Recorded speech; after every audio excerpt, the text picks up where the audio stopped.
Bonjour et bienvenue à toutes et à tous. Soyez les bienvenus. Installez-vous confortablement. L'émission c'est Asaka Baroni. J'espère que vous allez bien. Bonjour mon grand frère Japi Jakte. Bonjour, bonne arrivée. Soyez les bienvenus. Installez-vous. L'émission c'est Asaka Baroni. Installez-vous. Bonjour, bonjour. Abetoka Egran Kana tapote tanto bato spectateur ou bechaya. Soyez les bienvenus. Installez-vous. Émission Togoko Asaka Baroni. Nasroni Mokokura Munalendo.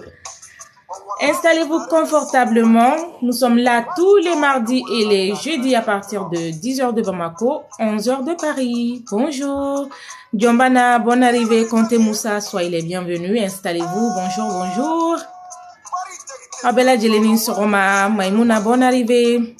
Bonjour. Je vais très bien. Dieu merci. Bonjour, bonjour. Anne Sorman, soyez les bienvenus. Installez-vous confortablement. Aïché Denchine, bonjour. Comment allez-vous, Maïmouna? Bonjour. Brahima Silla, bonjour, bonjour. Soyez les bienvenus. Donc, amanga kene wusuforo parce que awere kalama asaka wusulanko atenya ko mo eble wusulan no fereta de doni mo mo bala bien contacter.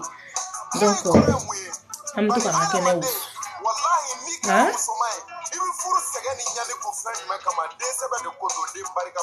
Soyez les bienvenus. Partagez s'il vous plaît. Abtoka partager, apseka partager aka WhatsApp ou kono aka TikTok ou kono nana.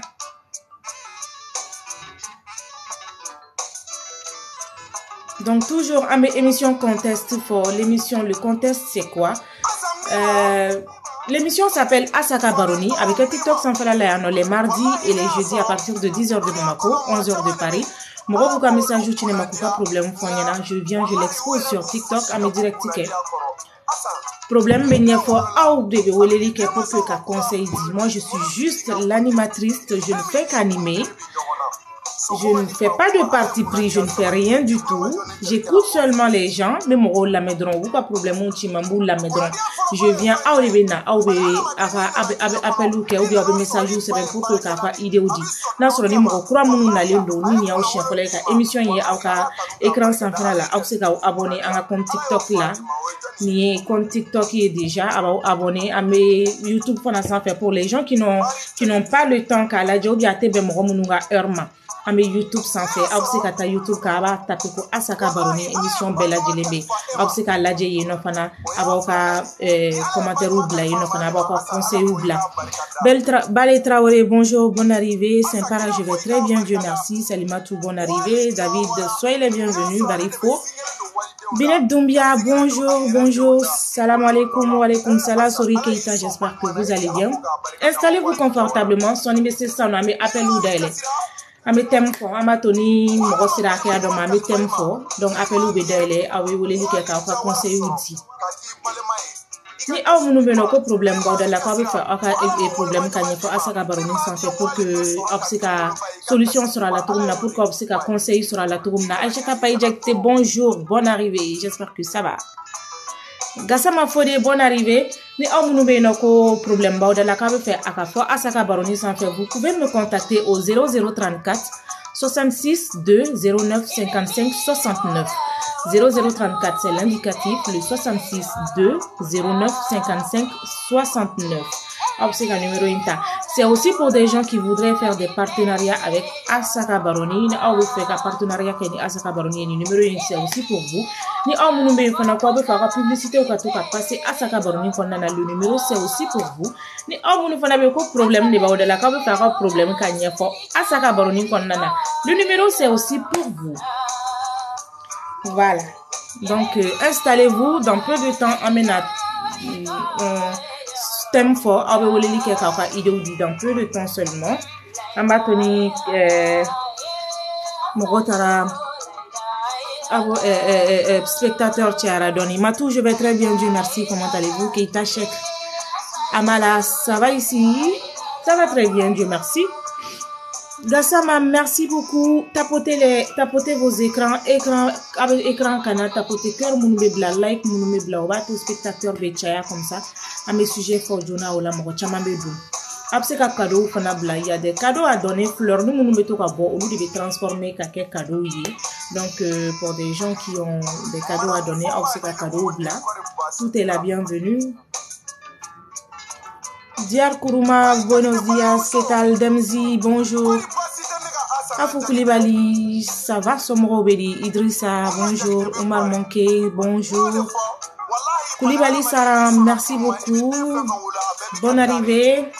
Abseka à partager. Aba partager à WhatsApp ou konon, à TikTok ou konon. Je voudrais aussi vous parler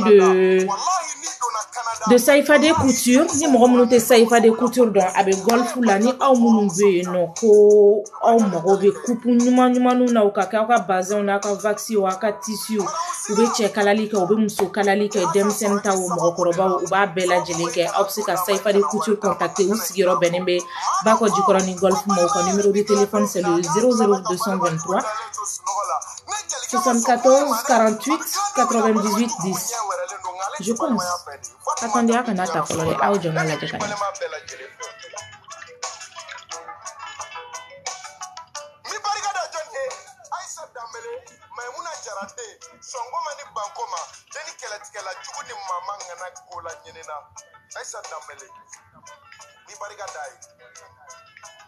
Wallahi milliard ni million côté dametigi de kodo ala dame di horo muso mi ma nama kafana ma yada ka barika da joni nga dogono muso tanatinya bali ni mbela jeli terude anta karabe wali tawara de Ça va. Ça fait 2 jours hein.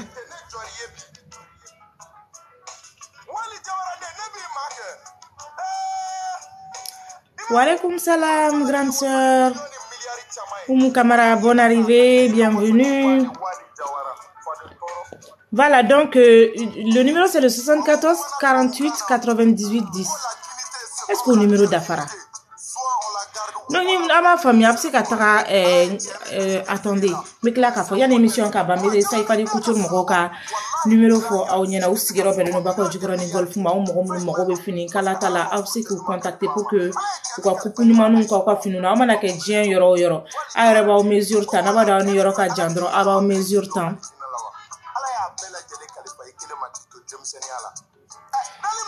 Madi Konate, je vends de l'encens, du Woussoulan Béano, ni Morom Marobala.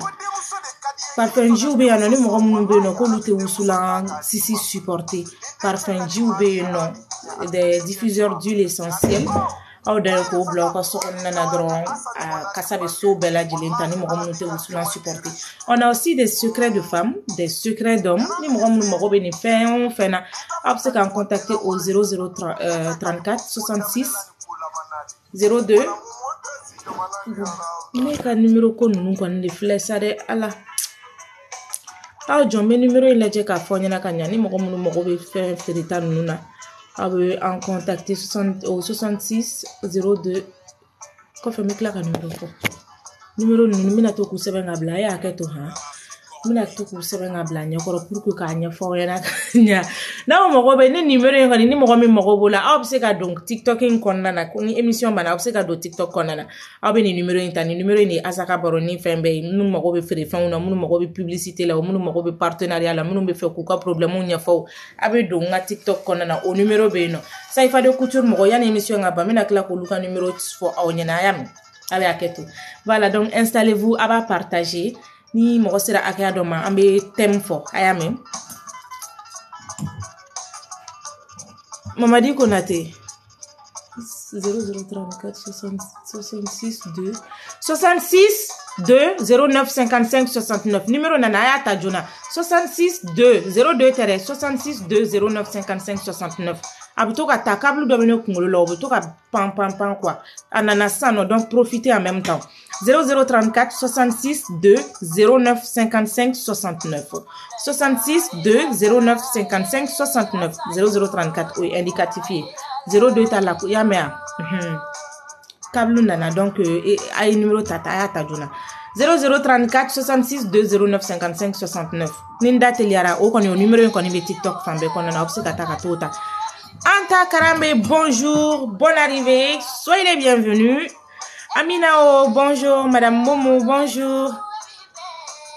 Oui, c'est l'indicatif de l'Espagne, Mamadi Konaté. Mamadi Konaté, le nom. Odo. Salam alaikum.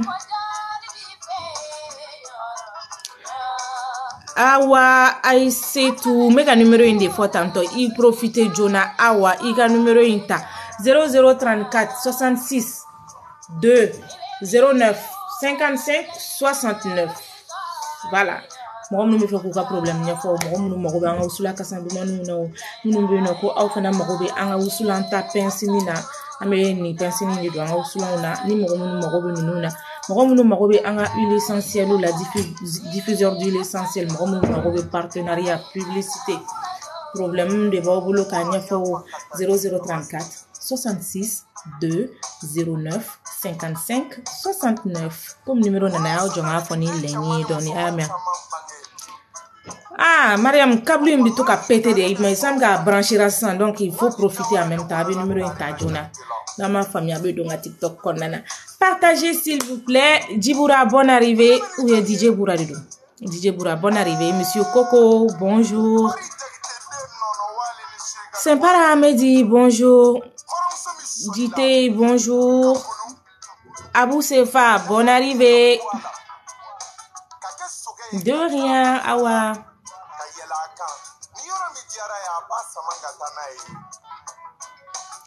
Nefa, ne ma se gagner la numéro fort. Et venir ta sebe nga faruka. Arrête to kana na traumatisé de. Me ga numéro ni te ko soro ne fana na ni ta sebe anu abso nga ke bara ya mbulu de. Partagez s'il vous plaît. Anga bitem tem fana ka girindoni donc aya partager mo kana aya partager mo kana anga dun tem kono juna wala mo chama msika woleli ke sani heure cassée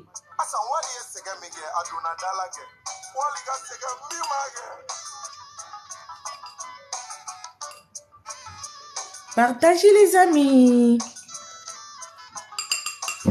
mais on vous donne follow ya me me wusula doni wusu follow awere koni mana wusula koni nye koni est-ce que wusula kasati gado onuna c'est un autre jour de Mariam c'est un autre jour aujourd'hui aussi c'est un autre jour ne aka wusula ina sa aka wusula nye na je drombe na nya tala kanya ba fon ina kanya ay wusula nye le bay ngoni wusula kasa dumamba nu ala wali jawara di beni wusula nu glani aw mogo bala droit contacter bay na aw koni ne tia koni be ko be bo su fe ale ye woni yo ya le te sigi sokon nana contactez moi na wusula wusu ateta yorosi abe dan sokon nana ateta yorosi aw le songa foko aw fa o cheka to ka bodon don ko te ga respirer parfum jiu fana be no na o mogo wolu fana la contacter secret de femme be na o mogo wolu la contacter secret de mon fana be aw ga ne contacter do mai.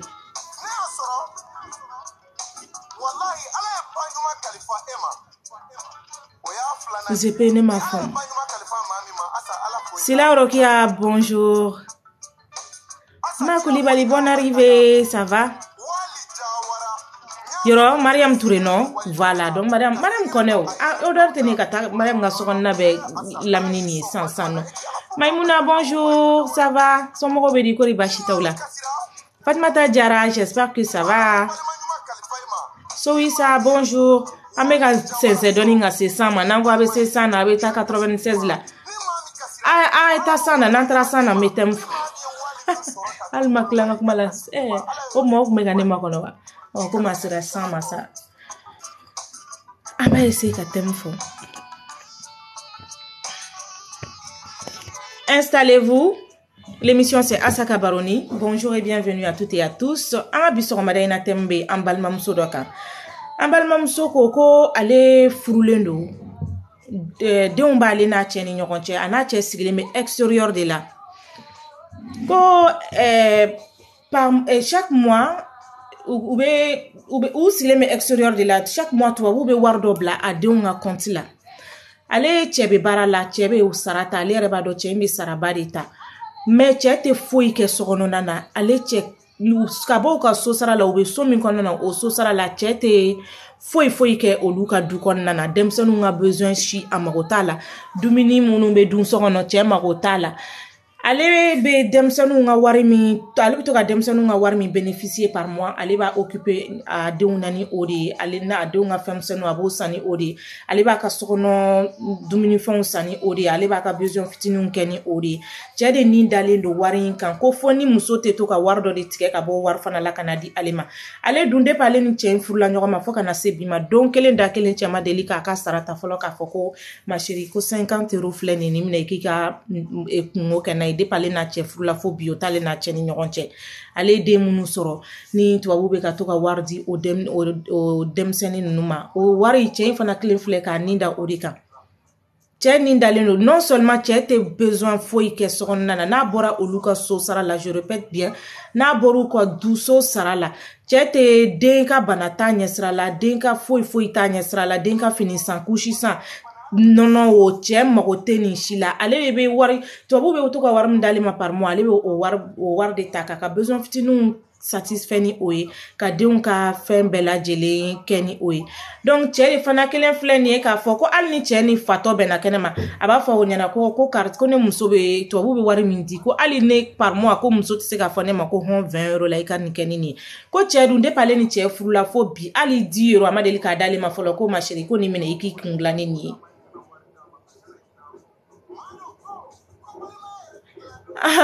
Ousmane Traoré, bonne arrivée. Quand on a traumatisé, il en a tout. Donc, si c'est notre allez na chebe nyona kalo sao sale na chebe nyona ni wari indi kama tu abu be wari mindi ko ka odon ku ka don a besoin kede kalo sao sale na chebe nyona ni ko la ko ni war ko inkele no ka le traumatisé a shiso konnana ko il y a quelques temps de cela tiens inkele no fana ko be boala aye adona ale ka konti u konnana aye ale ka konti u boyeno ka ere ka konti de blaino sisa demsenu nga warbe to ka teme ere ka konti de konnana ale dun te barala muso ngo ale te barala de on bale bula ale de nga cha ale kon sigileno ka about a somogo ato a foto ale sigileno pour que ka de on dron de fin ale ba occuper de on la ale te barala che dun be barala che be warta che ka warte di ale ma che dikidale no demsenu nga wardeka chebe kla tuguni ka le ka konti de boyeno aya le ka konti boyeno aya re ka konti de lado sisa demsenu nga warbe teme chere ka konti fe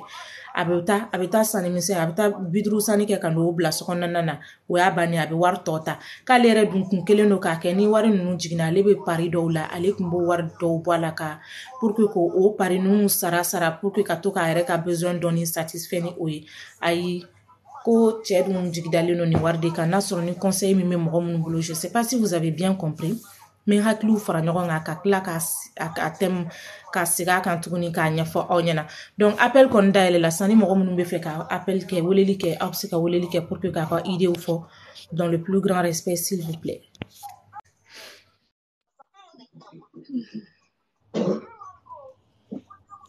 Ousmane agalara Gassama. Oui, salam alaikum. Wa alaikum salam. Somo beturi. Bas foi alhamdulillah. C'est Oui, Anika fengela me comme on benato barada minate mais dans 5 minutes. Voilà. Muso ye min fɔ a jate in de don mais ne bolo i ye kuma in fɔ cogoya min na n'o y'a sɔrɔ cogoya kelen de don n'i ma fili a tun kan ka yɛrɛ bɛɛ de di cɛ in ma quoi est-ce que tu vois a yɛrɛ bɛɛ di ka yɛrɛ bɛɛ di cɛ in ma quoi cogo di denmisɛnnin ninnu ka besoin min a bɛ di u ma de ale tun kan ka a ta de k'a bɛɛ di cɛ in ma ka ne y'a hakili lajɛ ɲɔgɔn fɛ ouais ne bolo quoi ne ka hakilina na ne ka faamu la cɛ tun bɛ k'a lajɛ de fo ka tila ka n'a fɔ a ye ko e tɛ ka hali dɔrɔn bɛ di ne ma i bɛ taa sɔrɔ yɛrɛ cɛ ma ko tɛ wari in na yɛrɛ mais juste u bɛɛ b'a ka mara kɔnɔ denmisɛnninw ni denmisɛnninw ka wari na ale yɛrɛ bɛ jɔn ka mara kɔnɔ u bɛɛ bɛ cɛ in de ka mara kɔnɔ wala ni fɛn bɛ yen ne bolo a bɛ kan ka kɛ cɛ in de ta ye mais cɛ in tɛ se a ma o cɛ hakilima bɛɛ tɛ sɔn muso tɛ baara la a tɛ foyi la comment dirais-je la ni wari fitinin minnu bɛ di ko denw kama a tɛ se k'o a jigi da o kan cogo si la mais min b'a kɛ i b'a dɔn baro de bɛ na ni nin bɛɛ ye n'a ni a terikɛw bɛ i ye baro kɛ komi ani e ye baro kɛ cogo min k'a ɲɛfɔ e ye fo e k'a passe tantôt cɛ in fana ni maaw de bɛ baro kɛ u b'a fɔ a kɛ tan a bɔ tan il faut que i k'o de jateminɛ adamadenya kɔnɔna na quoi ne tɛ se ka ne bɛ jalaki bi muso in de kan muso in yɛrɛ de ye nin s'a yɛrɛ ma n'a tun y'a daminɛ depuis daminɛ na nafolo ye denw de ta ye mais a filɛ nin ye an kan ka kɛ cogo di i bɛ cɛ in n'a hakili yira ɲɔgɔn na wala a bɛ jɔ d'accord voilà ne ka hakilina ye nin ye donc Gassama i ko a ka wari in bɛɛ ta sisan k'a di cɛ ma a k'a fɔ ko papa ko wari nana denmisɛnninw ka wari nana an k'a kɛ cogo di voilà a tun kan ka kɛ ten de depuis ko fɔlɔ mais ne y'i sigi k'a kɛ comme e de ye dutigi ye déjà bon donc dutigi fana b'a yir'i la k'a fɔ ne de ye dutigi ye ok d'accord merci beaucoup a faamuyara merci Gassama salam alaikum waaleykum salam Gassama donc a bɛ se k'a ka appel kɛ an tulo b'aw la allo Mariam ça va alhamdulillah tana ti ye baasi foyi t'an na alhamdulillah allez merci hakɛto de ne ka min ye awɔ depuis le départ qu'est-ce qui s'est passé elle a dit quoi allô elle a dit quoi comment j'ai pas compris parce que i ka dɔn ni tubabudu yan ou bien Afrique ni i nana ou bien ni wari dɔ b'i bolo ni k'a fɔ cɛ ɲɛ k'i bɛ dépense ta la plupart des hommes réagir i b'a ye ou bien n'a ka dépense d'i ma a dɔ wɛrɛ togo a minɛ i bolo i y'a dɔn an bɛ yɔrɔ kɛ ni ko ni kɛ wari ka dɔgɔ nɔ a minɛ n'i y'a minɛ a b'a la dari a bɛ to dépense bɔra mais ni ka yɛrɛ ka wari dɔ ma i ye wari lase a ma a b'i ban tu sais les hommes africains ils sont très arrogants vrai wadi comme selon moi n'a ka taa wadi barana den na wadi na la chaque mois selon moi dès le début a b'i yɛrɛ kɛ naloma de k'i si ka kɛ kili ali fila ye si a fɔ n fa n kɛ ne ye min fɛ n y'a fɛ wadi na an y'a kɛ di ka hakili ma fɛnɛ i b'a ye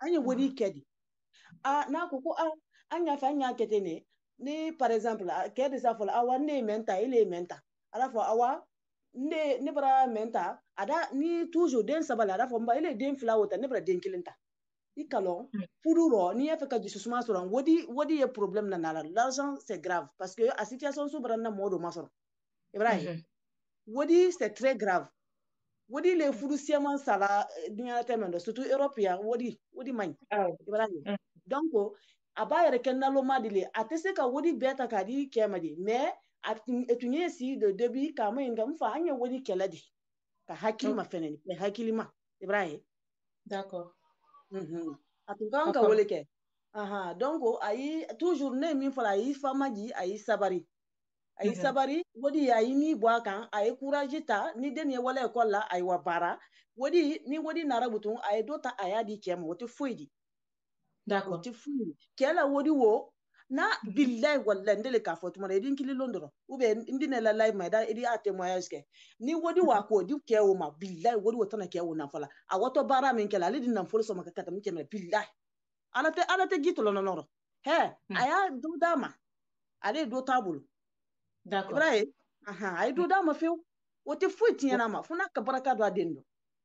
Il y a beaucoup d'hommes den na woni tala le ka donc bouf foyi la femme n'ose même pas parler mais wallahi ni ka to alama ala de fem di ma min kasiya wodi waidu graye akana mone ayi sabari ayi famaji aya ake baraka ngina alko adene sini aya fa de ma sobot ayi sabari drame d'accord la femme Mariam merci beaucoup c'est gentil de rien Ibe bonjour oui bonjour ça va madame vous allez bien ça va comment vous dire là ne débat suit en fait est-ce que muso cɛ ko muso ko cɛ ma k'a bɛ baara kɛ ou bien n'a ma sɔn ka baara kɛ b'a fɔ ko yɔrɔ ɲininkali kɛ ka sɔrɔ ka da don débat la non baara ko kuma ma tɛmɛ u ni ɲɔgɔn cɛ a ko juste ale kɔni tɛ baara la ale bɛ so kɔnɔ ale bɛ k'a denmisɛnnin dɔrɔn de la ok n y'o faamu mais sisan cɛ y'a daminɛ wari bɛ di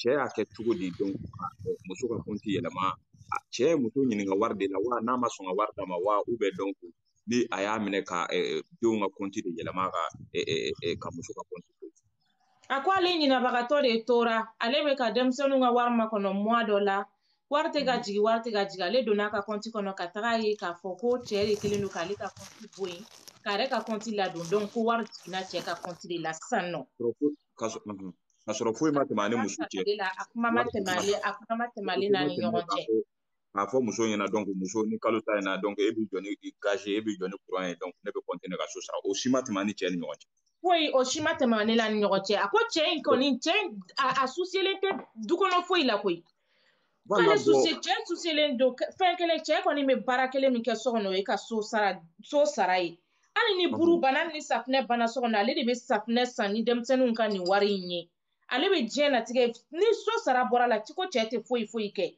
wa ko ni cɛ ni fatɔ bɛnna kare kɔnɔ cɛ b'a fɔ ɲɛna ko fɛn min ko ne muso bɛ denmisɛnninw ka wari ta k'i d'a kan k'ale tɛ dɔrɔmɛ kelen di ne ma ni kalo sara ko cɛ dun bɛ baara la depuis ale n'a furula fo bi a ma deli k'a fɔ ale ɲɛna ko hɔn tantɔ 5 € la i ka taga i ka nin san n'a ye non mais c'est pas normal ne kɔni ka avis ne tɛ mɔgɔ wɛrɛ ka avis dɔn ne kɔni ka avis c'est pas normal cɛ k'o kɛ o parce que den ka wari tɛ cɛ ta ye den ka wari ye muso ta de ye sauf cɛ bɛ se k'a fɔ dɔrɔn a ko muso ɲɛna i bɛ denw ka allocation ta mais ni courant nana i b'i jɔ ni courant ye ou bien ni ji nana i b'i jɔ ni ji ye ne mago t'a tɔ la muso fana tɛ se ka o ma mais ka taa denw ka allocation tigɛ donc ko o fara i yɛrɛ ta kan o kuma muso b'a sigi de ka a bolo fila d'a sen kan a mana kɛ cogo cogo n'a fɔra ko muso tɛ baara la cogo c'est vrai o ka bɛn tɛmɛ mais muso parents fana bɛ Mali la o ou bien hali n'a kɛra a y'o fana fɔ ka fara kan yanni n ka ɲina a ko cɛ tɛ foyi kɛ hali ale somɔgɔw ye k'ale sunkalo n'a fɔra ko sunkalo n'a sunkalo a ko buran sukorow ka bila ka taga k'ale cɛ t'o kɛ k'ale de bɛ o warinin fana parce que ale tɛ baara la o warinin dɛ k'ale bɛ ala minɛ ka to ka wari de bɔ o la k'o cɛ somɔgɔw ma ko k'aw burankɛ ko sukoro sɔngɔ ko furu b'ale ni cɛ ni ɲɔgɔn cɛ hali ale somɔgɔw ko k'u bonya tan k'a fɔ ko nana sukoro dɔrɔmɛ 2 la di aw ma nin sunkalo in na k'ale cɛ t'o fana kɛ ouais c'est pas normal ne kɔni c'est pas k'a fɔ ko ne bɛ muso de fɔ ou bien ne bɛ cɛ de fɔ ne bɛ ka n ka avis de cɛ bɛ ka min kɛ a bɛ ko kura de la muso tɛ min kalama a na kɛ a bɛ sojɔla o a na kɛ a bɛ muso kurafɔla o ou bien a terikɛ dɔ ye a terikɛw bɛ k'a corrompu donc k'a fɔ a ɲɛna vraiment muso o bɛ ka ou bien ani minnu bɛ collaborer ɲɔgɔn fɛ cɛ ni minnu bɛ collaborer ɲɔgɔn fɛ n'a taara ka t'i sigi k'a baro b'u ye u b'a f'i ɲɛna c'est pas normal i ye fuwari de ye donc e b'a di muso ka location e bɛ so sara so dun bɛ sara 400 € ou bien a bɛ sara 500 € donc e bɛ se k'o kɛ cogo di i bɛ den ka allocation de ta i b'o fara i ka sara kan donc i b'i ka so sara n'a ko ka taa besoin minnu kɛ i bɛ 50 € bɔ ou bien i bɛ 100 € bɔ donc i b'o don dumuni na k'o di muso ma a banna non c'est pas normal musow bɛ ko dɔ kɛ o fana ma ɲi mais cɛw fana bɛ ko dɔ kɛ c'est pas bien muso tɛ foyi la a bɛ so kɔnɔ ni normal yɛrɛ don yɛrɛ tubabu yɛrɛ ka sariya yɛrɛ wari bɛ di allocation na denw de kama ni ɔkɔli bɛ ta u bɛ samaraw san u bɛ finiw san u nɔgɔlen kana taa kalanyɔrɔ la u ka besoin min ye o bɛ satisfait mais komi an n'olu ka fɛnw tɛ kelen a bɛ di donc anw b'a ka an ka manière ye an bɛ dɔ don denw na an bɛ dɔ don an yɛrɛ ka besoin mais k'a fɔ de ko cɛ ka taa muso ka allocation ta donc o b'o fara a ta kan a tɛ foyi di la muso ma non c'est pas normal muso ka fɛɛrɛ kɛ donc a tɛ se ka ko fɔ mɔgɔ minnu ɲɛna donc olu bɛ kuma cɛ fɛ mais muso kana sigi tan dɛ ni muso y'a sigi tan a bɛ san 10 kɛ tan denba wolo la e b'a ka allocation minɛ k'a k'a sago ye ani dusukasi tɛ cɛ i kɔrɔla i tɛ se ka taa furu mɔgɔ wɛrɛ ma i tɛ ni wari ye i tɛ ni ninku ye i tɛ n'i ka famille ye parce que ni wari t'i bolo bi mɔgɔ t'i fɛ a bɛ 100 ni minnu ci ka taa a parents fɛ yen n'o tigɛra sisan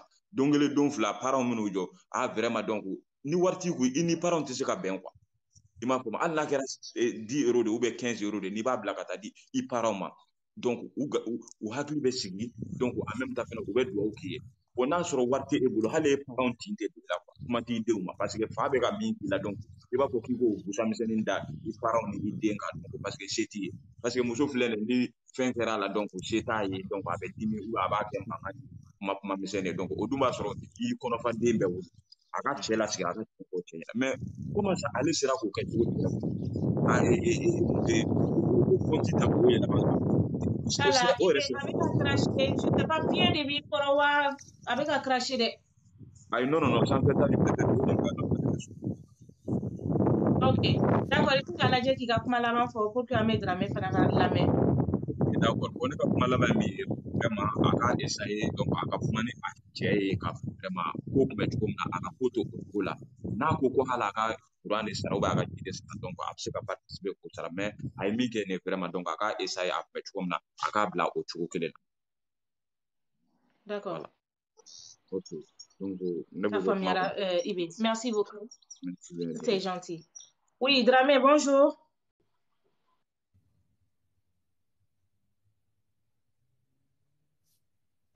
Dramé taara a mɛnna attente la.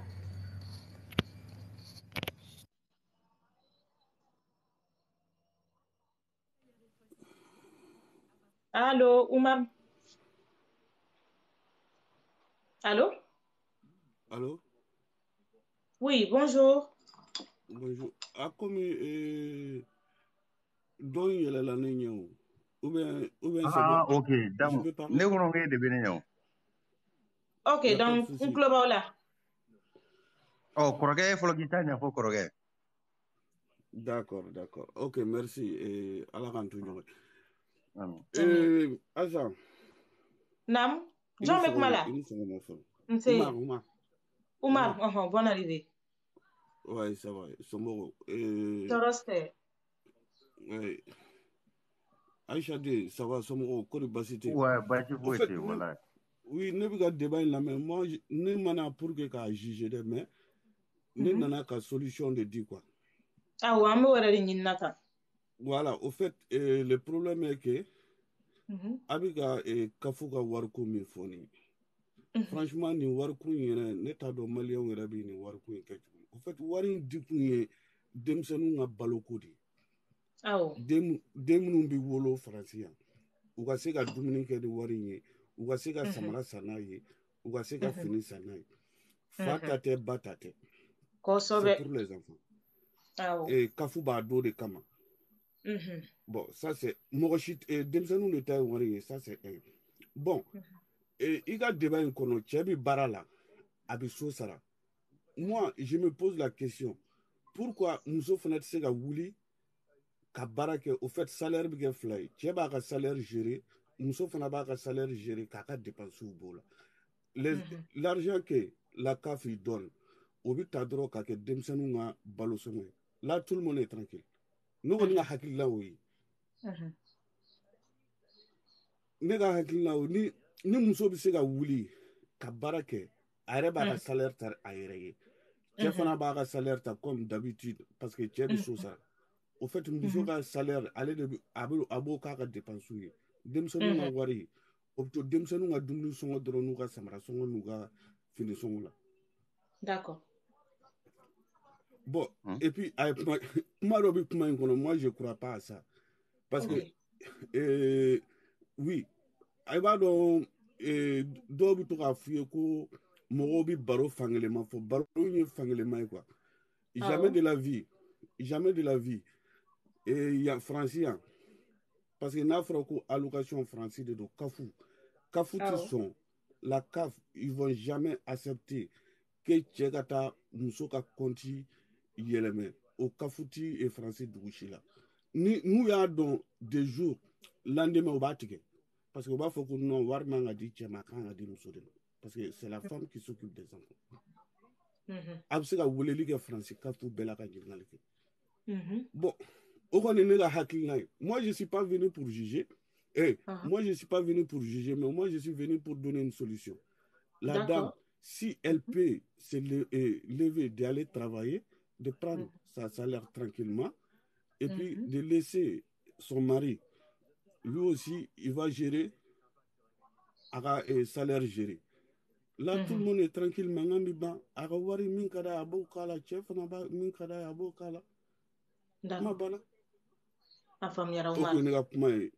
merci à Aïchedin, bonne arrivée. Ouais, Kromzo. Oui, sommes bidi. Bache vote. C'est Bon, ne ko ne aglinanta e muye. Bon, n'a sɔrɔ du coup muso denmisɛnnin fitinin de b'a bolo. Franchement, a se ka taa k'a bɛ taa baara kɛ. Ko ka tila ka denmisɛnnin occuper France yan. Ko ka tila ka tobili kɛ cɛ, ka tila k'i da cɛ kɔrɔ manamana ko la ka ca. Franchement. Donc du coup, ne ye muso yɛrɛ ɲininka cɛ ma tila ye i b'a sɔrɔ cɛ ka baara tiɲɛna. Cɛ bɛ k'i den de tan ka to ka nin warini ninnu kɛ a ka soje wari ninnu n'a ka besoin ninnu ye kɛrɛfɛ mais a se k'i tilen muso ɲɛna k'a fɔ a ɲɛna ko n tɛ baara la sisan muso kana na dusu wɛrɛ ta a kama o fana bɛ se ka kɛ. Don o don a bɛ wuli sɔgɔma k'a bɛ taa baarakɛyɔrɔ o dun yɛrɛ san da i tɛ baara la. Asa ne yɛrɛ tun t'o kɛ de. Kana nin fɔ. Ne tun bɛ wuli n ko ka taa n sigi kafe la an ka wariw bɛɛ tun bɛ taa sojɛyɔrɔ la i bɛ bɔ so kuma dɔ la n'i ye baara min sɔrɔ o ye nuwari de i bɛ baara min kɛ nuwari na k'o 60 euros 70 euros ni minɛ k'o bila i kun quoi mais an mana na so an b'a fɔ k'an bɔra baarayɔrɔ fiche de paie tɛ yen foyi tɛ yen donc an ka musow ka wari walayi bilayi sɔgɔma kuma dɔ la an b'a fɔ non ko bi an b'a daminɛ nin heure la kalabanciya tɛ yan bon ne kɔni bɛna mun fɔ muso ɲɛna sisan a bɛ cɛ de ne cɛ donna a ka cɛ ɲininka cɛ bɛ parce que français i bɛ baara min na sara dɔnnen don i yɛrɛ b'o dɔn ne b'o dɔn i bɛ baara min na o sara dɔnnen don donc n'a sɔrɔ o ye tiɲɛ cɛ man kan tɛ k'a fɔ k'ale bɛ muso ka carte changer k'a ka carte da o kan asa soit cɛ ye juru dɔ ta yanni muso ka na o tigi b'a fɔ a bɛ k'o sara a tɛ ka fɛn fɔ muso ɲɛna soit a bɛ soje la hali n'a bɛ baara la a bɛ soje la wari bɛɛ bɛ taa so la. A fɔ a ye muso ɲɛna ko cɛ bɛ kɛnte jɛ n'a ko k'a bɛ kɛnte jɛ dɔrɔn a ka sisan a bɛ fɛɛrɛ ɲini a n'a den na n'o tɛ kɔni n terikɛ hali luwanse a tɛ sara kuran tɛ sara ji tɛ sara pari an falen don o la tɛn kafe ni fɛnw na ɲininkali k'o la kafe la wari min bɛ don surakaw ka kafe kɔnɔla la hali o tɛ don mali bilise la ne ye mɔgɔ ye a muso ka wari kafu wari jiginna n terikɛ de don dɛ wallahi bilahi a y'a muso k'a ka carte sigi a ma k'a bɛna fɛn dɔ san magasin na 3000 euros a y'a da so k'a sigilen hali kafe sɔngɔ 1,50 a m'a sɔrɔ a bolo ko ne ka kafe san n ko a bolo n ko ne kɔrɔkɛ ne nana e sɔrɔ français bɛ tila ka ne deli yan wallahi bilahi mali ne don dɛ komi n yɛrɛ 3000 euros a y'a da so bolitɔ kan masa to boli la so ye sira bila o ko disqualifié dɔrɔn cɛ fɛn bɛɛ la cɛ asa cɛ pari ka di dɛ mais ne ye sen bɔ ne y'u ka vie de asa ne ko n ko wari ɲinina yɛrɛ man kan tɛ ka siri pari quoi a dabila sa Aïchedin ko so ye sira bila a taara mini ni ko sugu ninnu dabila sa walayi a kana na bila to boli la ka taa kɛrɛfɛ a parlementaire ko disqualifié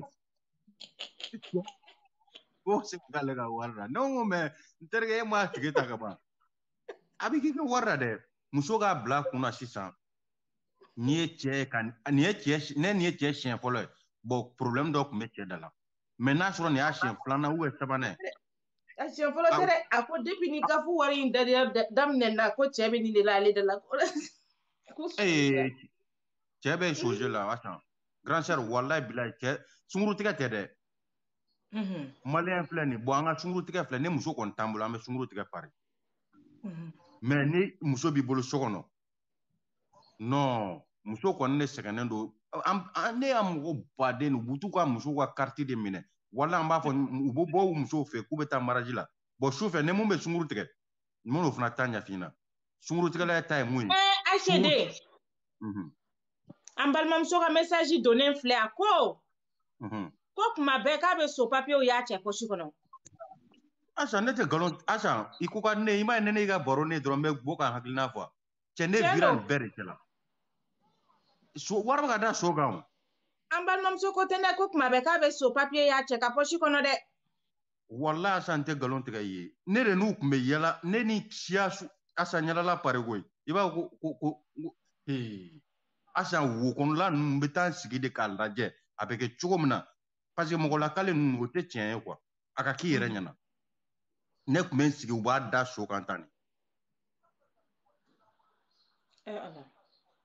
Muso bɛ so kɔnɔ yen nɔ muso kuma dɔ la muso dɔw yɛrɛ bɛ tila k'u balimaw de wele n ko ne delila ka muso dɔ ka kate minɛ san walahi bilahi ne y'a ye den b'a kɔ la ko dumuni t'a bolo garde nord sanfɛla dɔ bɛ yen nɔ magasin belebele dɔ bɛ yen o y'a sɔrɔ ne yɛrɛ tɛ baara la papier tan ye ne ta ne tun bɛ yala de la an ka ne sera ka bulon dɔ sɔrɔ kɛrɛfɛ den min b'a kɔ la a y'a kuma fɔ ne ɲɛna ne ko n ko bɔn an ka don magasin kɔnɔ fɛn o fɛn ka di i k'a ta i k'a yira n na Asa an ye kaki fa ala ni barika ni duwawu n ko a ma n k'a ka bɔ kɛnɛma n ko n b'a sɔrɔ yen Asa ne ye kaki minɛ ne ye n kɔ don ni kaki mɔgɔ kelen tɛ yen gardien ni fɛn bɛɛ jɔlen na ne tɛmɛna ni kaki ka taa kaki di muso ma fo terrain da la ka tila ka ladon terrain kɔnɔ mɔgɔ tɛ yen mun sera ka kuma i ma wari sara muso ne ma wari sara dɛ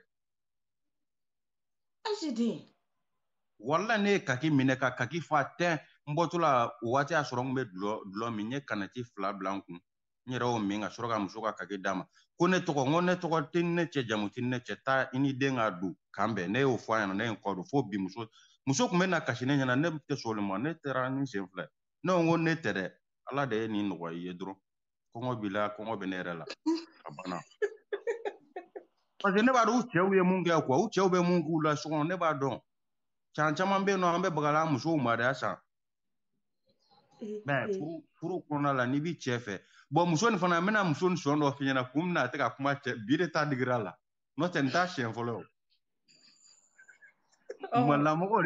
malamɔgɔw de muso wele sisan wariko dɔ la a t'a dɔn a b'o sara cogo a bɛ jigin a cɛ ka bordel la n'o tɛ cɛ ye nin kɛ ka tɛmɛ o ayi walayi a b'a la ko n ka Achede to a ka kuma kɛ an tɛ se sa Achede walayi k'an bɛn i ka kuma laban fɔ k'an bɛn sinon kɛ i bɛna n ka émission bon n bɛ foli fɔ bɛɛ lajɛlen bɛɛ ka don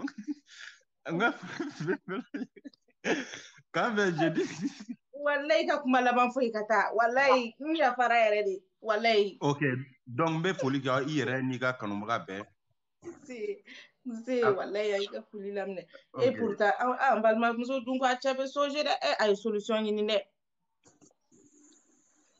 merci Achede Sise oui aw ni sɔgɔma aw ka ko bɛ cogo di tɔɔrɔ si t'an na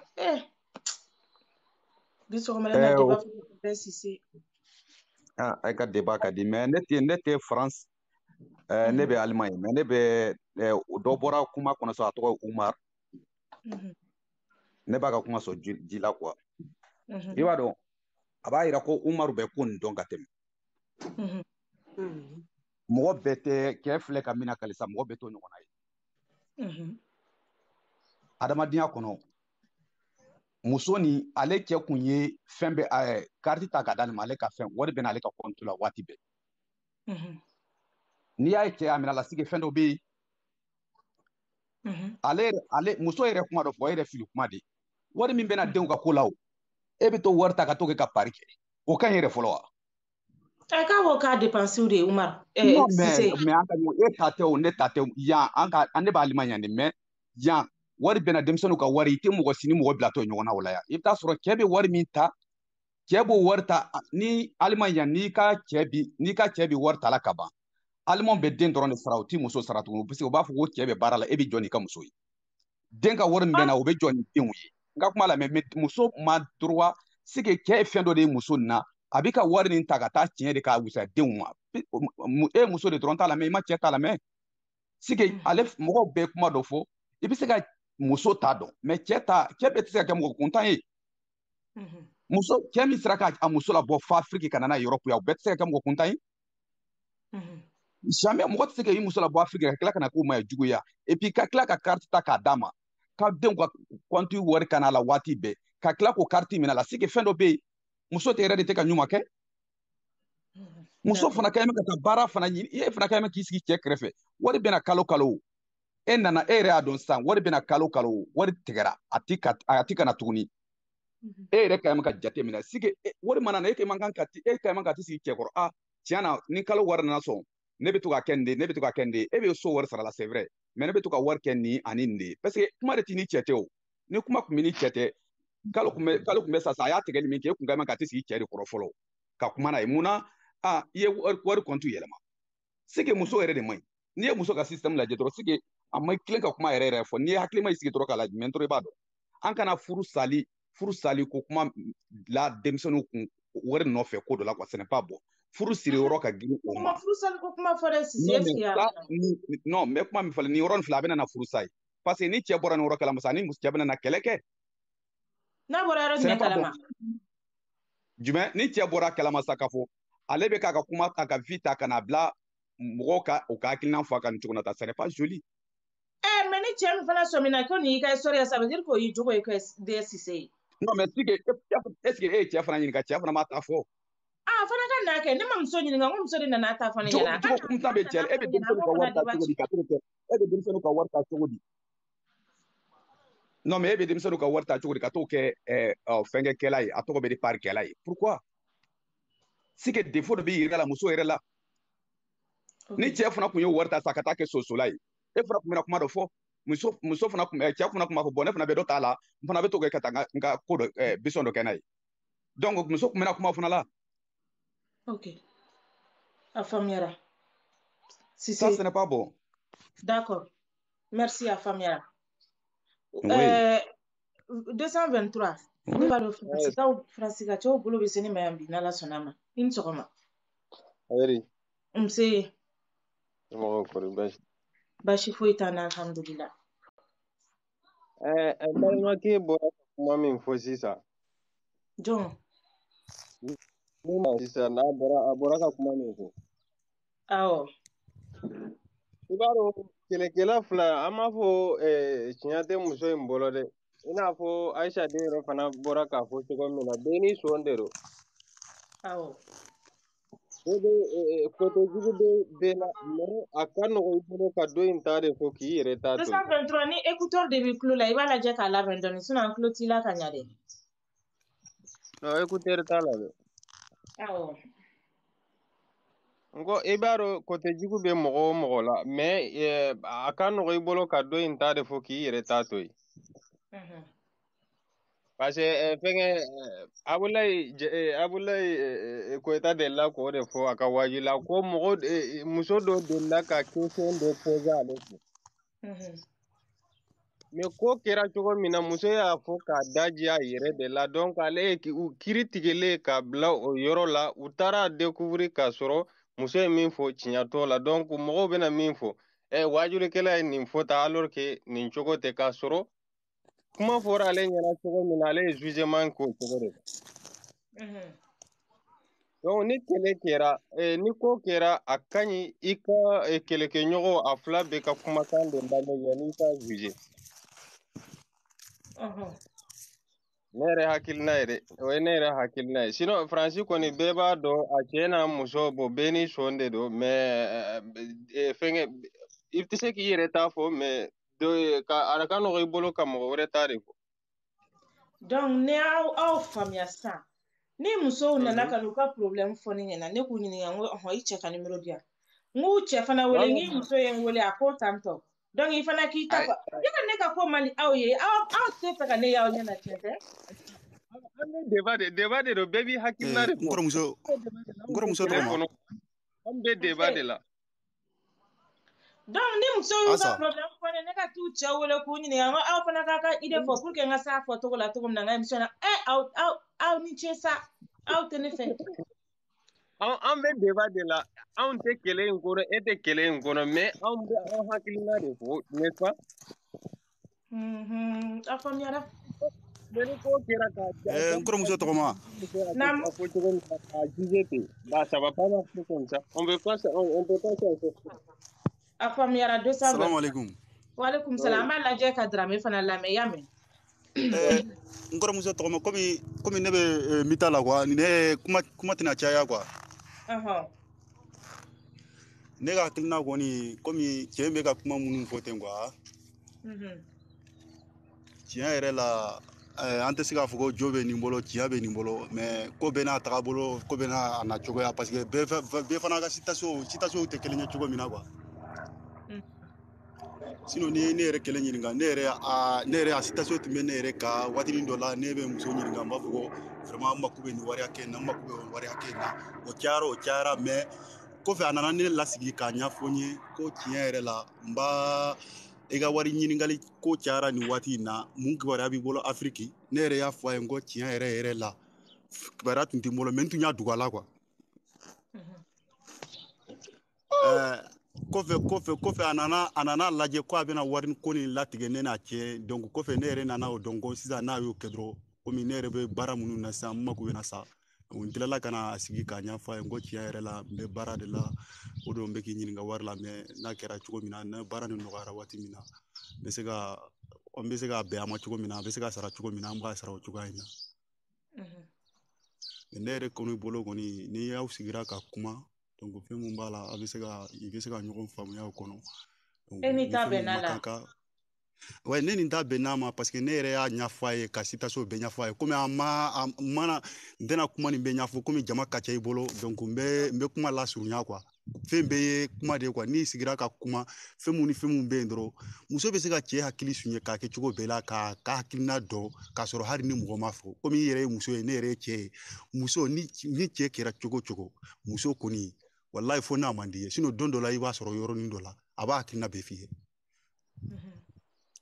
donc fɛn mun bɛ ko kɔnɔ dɔrɔn a bɛ se ka cɛ la nɛgɛ cogonin dɔ la dɔrɔn ka hakilina dɔn hali ni cɛ ma jɔ a la k'a fɔ directement ko nin de ye i yɛrɛ bɛna dɔn citation mun b'a kun ni a hakili ni a kun cɛ a yɛrɛ bɛna dɔn a cogoya la ka baara kɛ n'o ye quoi d'accord mais n'i y'a ye nin kuma nin bɛ ka fɛnkɛ tɛ ne yɛrɛ bolo muso nin ma jɔ a jɔyɔrɔ la dɔrɔn a banna ne yɛrɛ ka jate la o don n balimakɛ muso ma jɔ a jɔyɔrɔ la non lamɛn sa muso ma jɔ a jɔyɔrɔ de la kɛ n'i y'a ye ko e bɔra ka na fo muso wɛrɛ ye ko a k'i sɔn hakili la ne yɛrɛ bolo kɔni i yɛrɛ bɛ se ka ko de jate minɛ a kɔnɔ dɔrɔn tant que yan'i ka wuli ka na jɔ mɔgɔ la i yɛrɛ y'a minɛ citation min na i yɛrɛ bɔra ni sira minnu ye i b'o lakale a tigi ye dɛ ou bien n balimakɛ i tɛ se ka kɛ avocat ka tila ka kɛ juge ye dɛ e da ko k'e y'i ta kɛ yan komi kuma nana cogo min na quoi kuma nana cogo min na n bɛ ka kuma in de lakali quoi sinon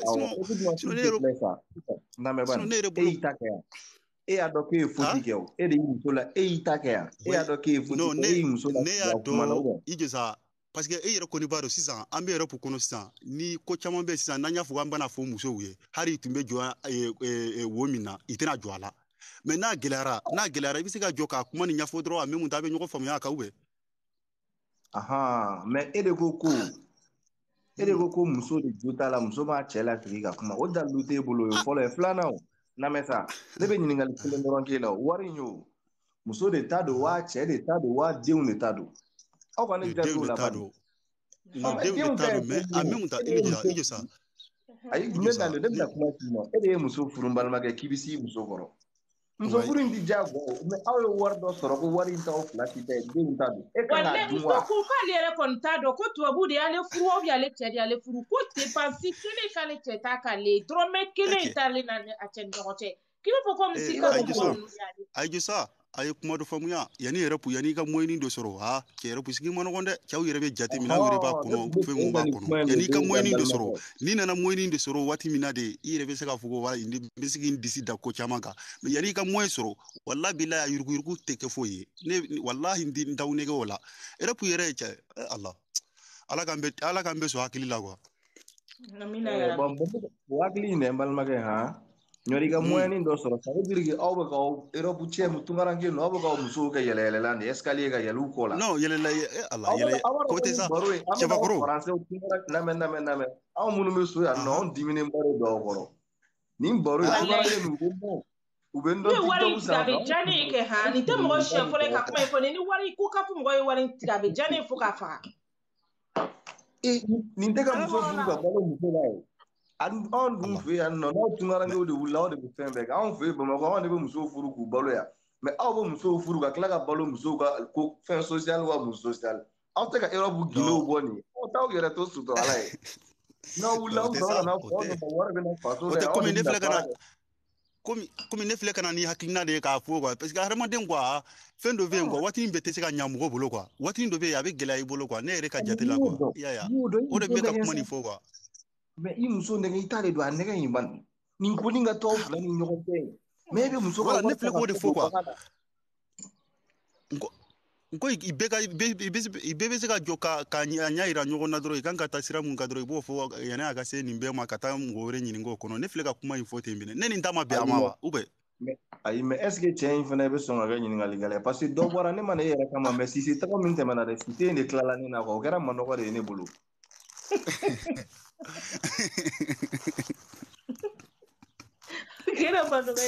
Ok, cambe. Drame ya famera. Man, si te kera mano ga ibulu to ko. Tumarange go goshi ya so mare no. Ne mene be ka tumarange o nyini kerefe ne nu fenfe bena level kono mu goshi.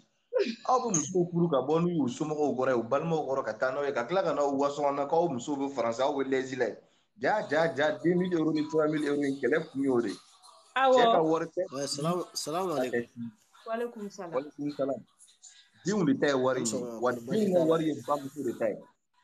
Wani ka korota ba de bu fere bo ka fembe ni tetara muso ka war do so war la bagan war la bo fai aka muso ka war la sigi ni muso ba so ni shima ni prema so malma muso ite malla goyi aka france tay polisu wala aka ma aka cheche 50 iga genga biga so iga lafia ni ne ten ni milite ni aka war fangile na ma war yere dama ki débarrasser ka bo chen yere la france droit ni mali droit te kelen goyi aka na yere akana na yere toro ala ma muso toro che kana ni toro na te se ikora ki bla kani yere kene kiri ma fui fo me chimsi kam su futu di tin na fakile nyaay wari mi dem afro ko ne no fu be ay yele kana ne be ga ko no ne mi ne do agoro o de be o si no anga war de be malla ya on de be ga mali balu anga war tita ka cha ja diu ngo war de wa bulu e ga fushi ko na ga bu ko na kala ga balu war la wallahi o dew be jiga wala kidi ba no dew jalla na dew no war dunga no be na ma de wallahi ni mana ni sumara ngin manga me abu ko no konte fu ila su ya ku inde be gane ere toro ja ko aluga spon familial 3000 euros 2000 euros ciao sera sabali yogoy grand frère Ousmane salam alaikum.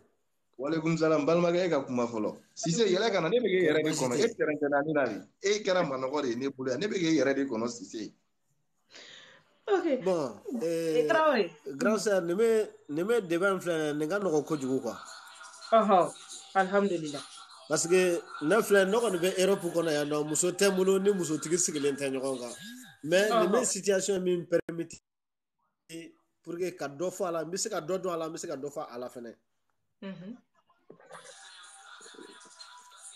muso na cɛ ka nin citation mɛ ɲɛ min kan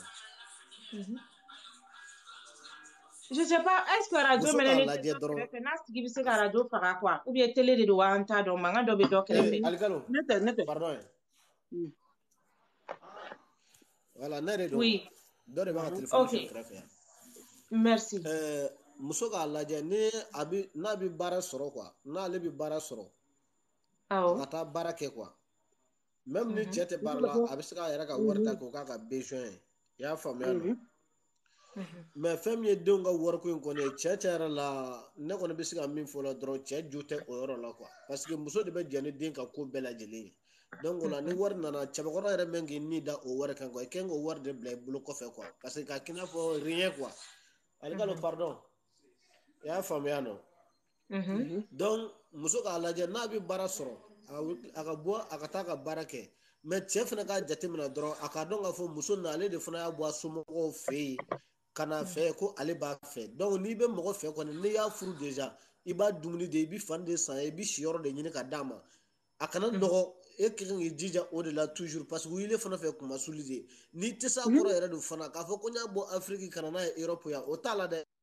ni tɛ se a kɔrɔ i sen min taara a nɔfɛ a somɔgɔw fɛ yen o sen kelen k'a ta ka taa bila yen ne dɛsɛra aw denmuso kɔrɔ i y'a faamuya nɔ mais ele tɛna se ka foyi ɲɛ muso ye wari min fana bɛ di denw ma denw bɛ muso de bolo parce que muso ka ko bɛɛ de ye den ye den fana ka ko bɛɛ de ye ba ye i y'a faamuya nɔ muso bɛ dimi yɔrɔ o yɔrɔ k'a fɔ fa ma k'i denw filɛ nin ye o b'a sɔrɔ c'est trop dépassé sinon hali ni muso ye kɛ a bɛ tila ka nimisa ko n denw donc o la o wari min bɛ di denw kama cɛ yɛrɛ mɛn k'i ni da o kan tuguni yɛrɛ k'a fɔ ko an denw ka wari o ye muso le ta ye muso y'a don pari la o muso y'a dun a ye tasuma bila a la o en tant que ni a tɛna jɔ e la ko ni san denw ye n'a ko ni san denw ye don min na i bɛna fɔ a wari min bɛ ka di tubabuw fɛ ko denw ka nécessaire o wari kɛra cogo di a bɛna dɔ ɲɛf'i ɲɛna o la o ou bien mais tant que muso tɛ k'o k'i la fo e ko de ko muso bɛ taa wari don pari la hali n'a y'a don fɛn wɛrɛ la min tɛ hali n'a taara n'a ye 35 kɛ yɔrɔ la kɛ n'a tɛna jɔ la ko den ka dépasser e de peut-être ale de ni dalen don wari in kan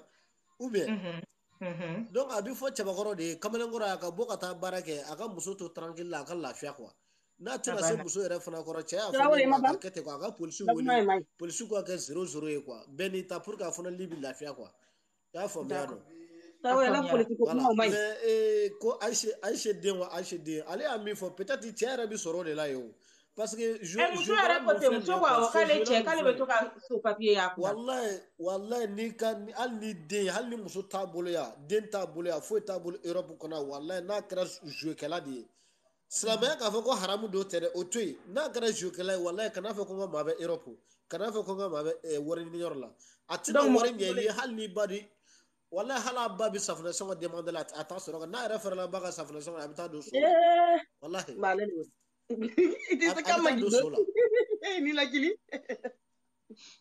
donc o la a ka waliden to tranquille la quoi i y'a faamuya nɔ a ka waliden to a ka respirer a ka moyen ɲini n'ale tɛ se ka moyen ɲini waliden bɛ se ka a wari sɔrɔ cogoya min waliden a ba bɛ so yen a ba bɛ so yen normalement ale yɛrɛ bɛ libérer quoi ni muso ye wari min sɔrɔ muso b'a fɔ an ba hɔn na donc ele yɛrɛ bɛ lafiya olu ko ninnu na quoi i y'a faamuya nɔ ni sunkalo sera ni e ma sɔrɔ ka di buranw ma don san min na muso bɛ se ka kun wari dɔ ta a bɛ tɔgɔ ɲini ni e yɛrɛ ye ka tɔgɔ ɲini ka d'i ma n cɛ ko k'a ka hɔn na mais a wari bɔra yɔrɔ min na ala yɛrɛ de b'o dɔn tu vois non mais kamalenkɔrɔ ti nin bɛ si parce que ale ɲɛna muso bɛ fɛn min sɔrɔ dɔrɔn ko kɛɲɛ t'a la quoi ko yɛrɛ ko kɛɲɛ t'a la dɔrɔn ale fana b'a minɛ k'a dumu donc k'i ni daga ka ban baara ma wala a bɛ min sɔrɔ muso bolo a bɛ taa don so la kɛlɛ in bɛɛ bɛ so jouer ko a wari de t'a bolo bilen ka so jouer kɛlɛ bɛɛ bɛ so jouer de nɔfɛ walayi kɛlɛ bɛ so jouer de nɔfɛ sisan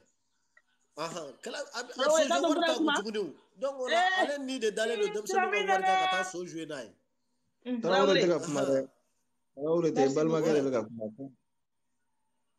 donc a ka denmuso to a ka respirer a ka denmuso to a ka lafiya ni denmuso n'a ti denmuso to a ka lafiya denmuso ka polisiw wele denmuso bɛ lafiya ɲɛ min kan k'o ɲɛɲini fana b'a polisi ko kuma ye fɔla jɔn ne a ti kuma Afrique ye desert hey non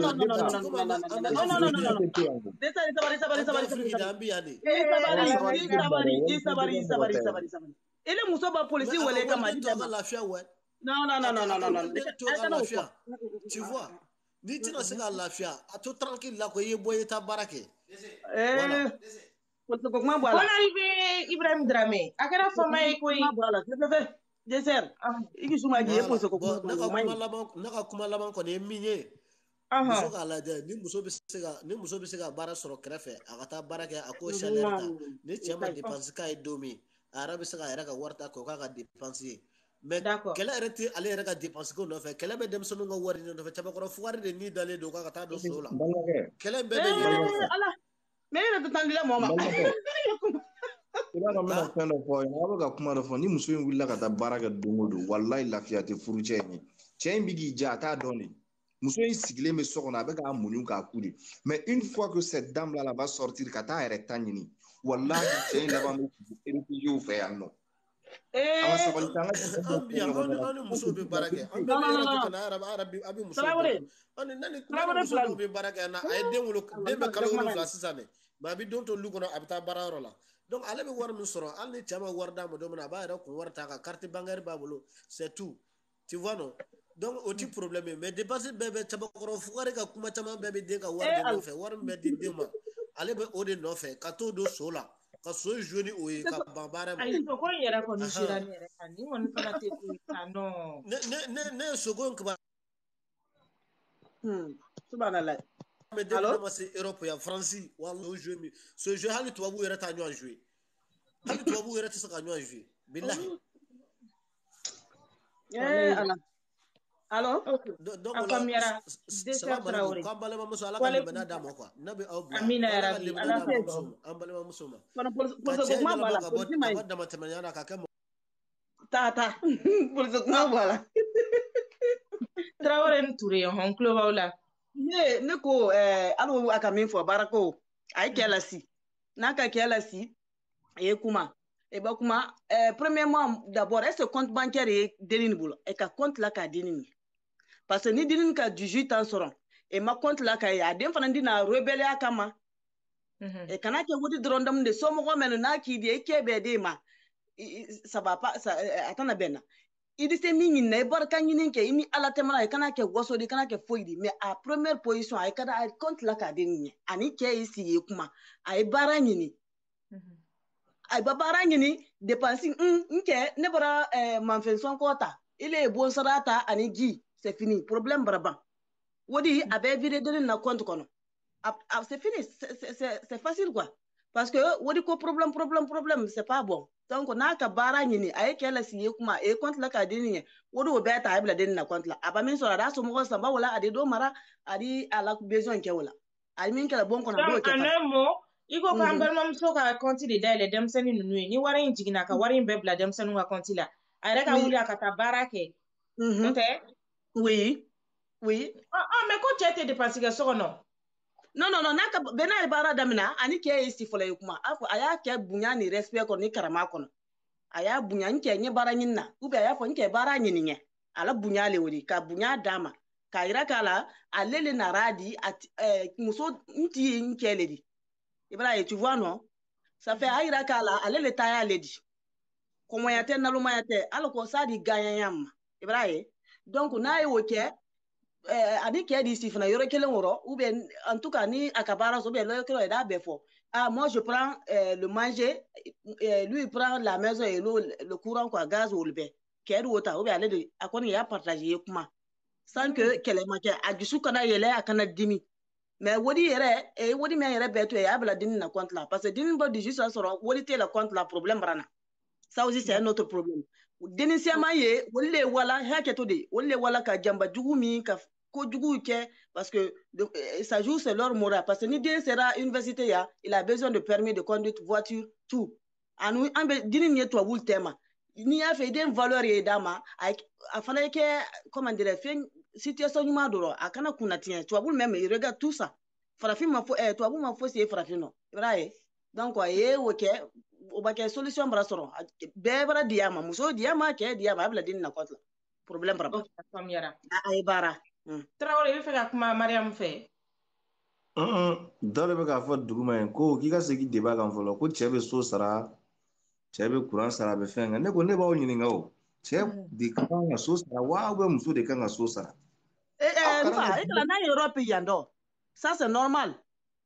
ka fenkel la tala tu sais ça même akana na Europe na Afrique fara ka bonyo kona hoyi Europe ni Asia kana na fara ka bonyo kona hoyi klebe bo botogo kelina sube ko apso botogo ikalo haketo ni la bandoni tu sais le courant et l'eau et les factures la foyer assurance de maladie assurance des enfants ne ka fentinye beaucoup d'assurance c'est trop wodi voilà beaucoup wodi voilà qui est alkana bonne tout m'appelle awala ne be fega mine non problème c'est pas ne be fega mine do cheo e de ko kibi muso furi bi sa koro ni muso furi la responsabilité il va assumer wa ita assumer de va assumer Aïssa kana me do ala me na le man Aïssa me na le akana me ne do ala ban nko Même si moi, si je commence, Allemagne, il y a pour total site, si je commence l'heure de 8h à 12h, si je commence ça, c'est automatique. Faut n'y qu'il y ait les kakuma. Ça, c'est automatique.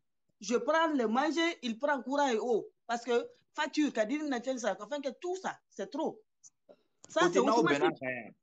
Oui, nous, on a posé un peu ici, ils vont parler, à y'a que dondo, à y'a comment faire à Kelly, à du souk, à y'a qu'à dîmer, ça, ni là. Moi, comment tu Mama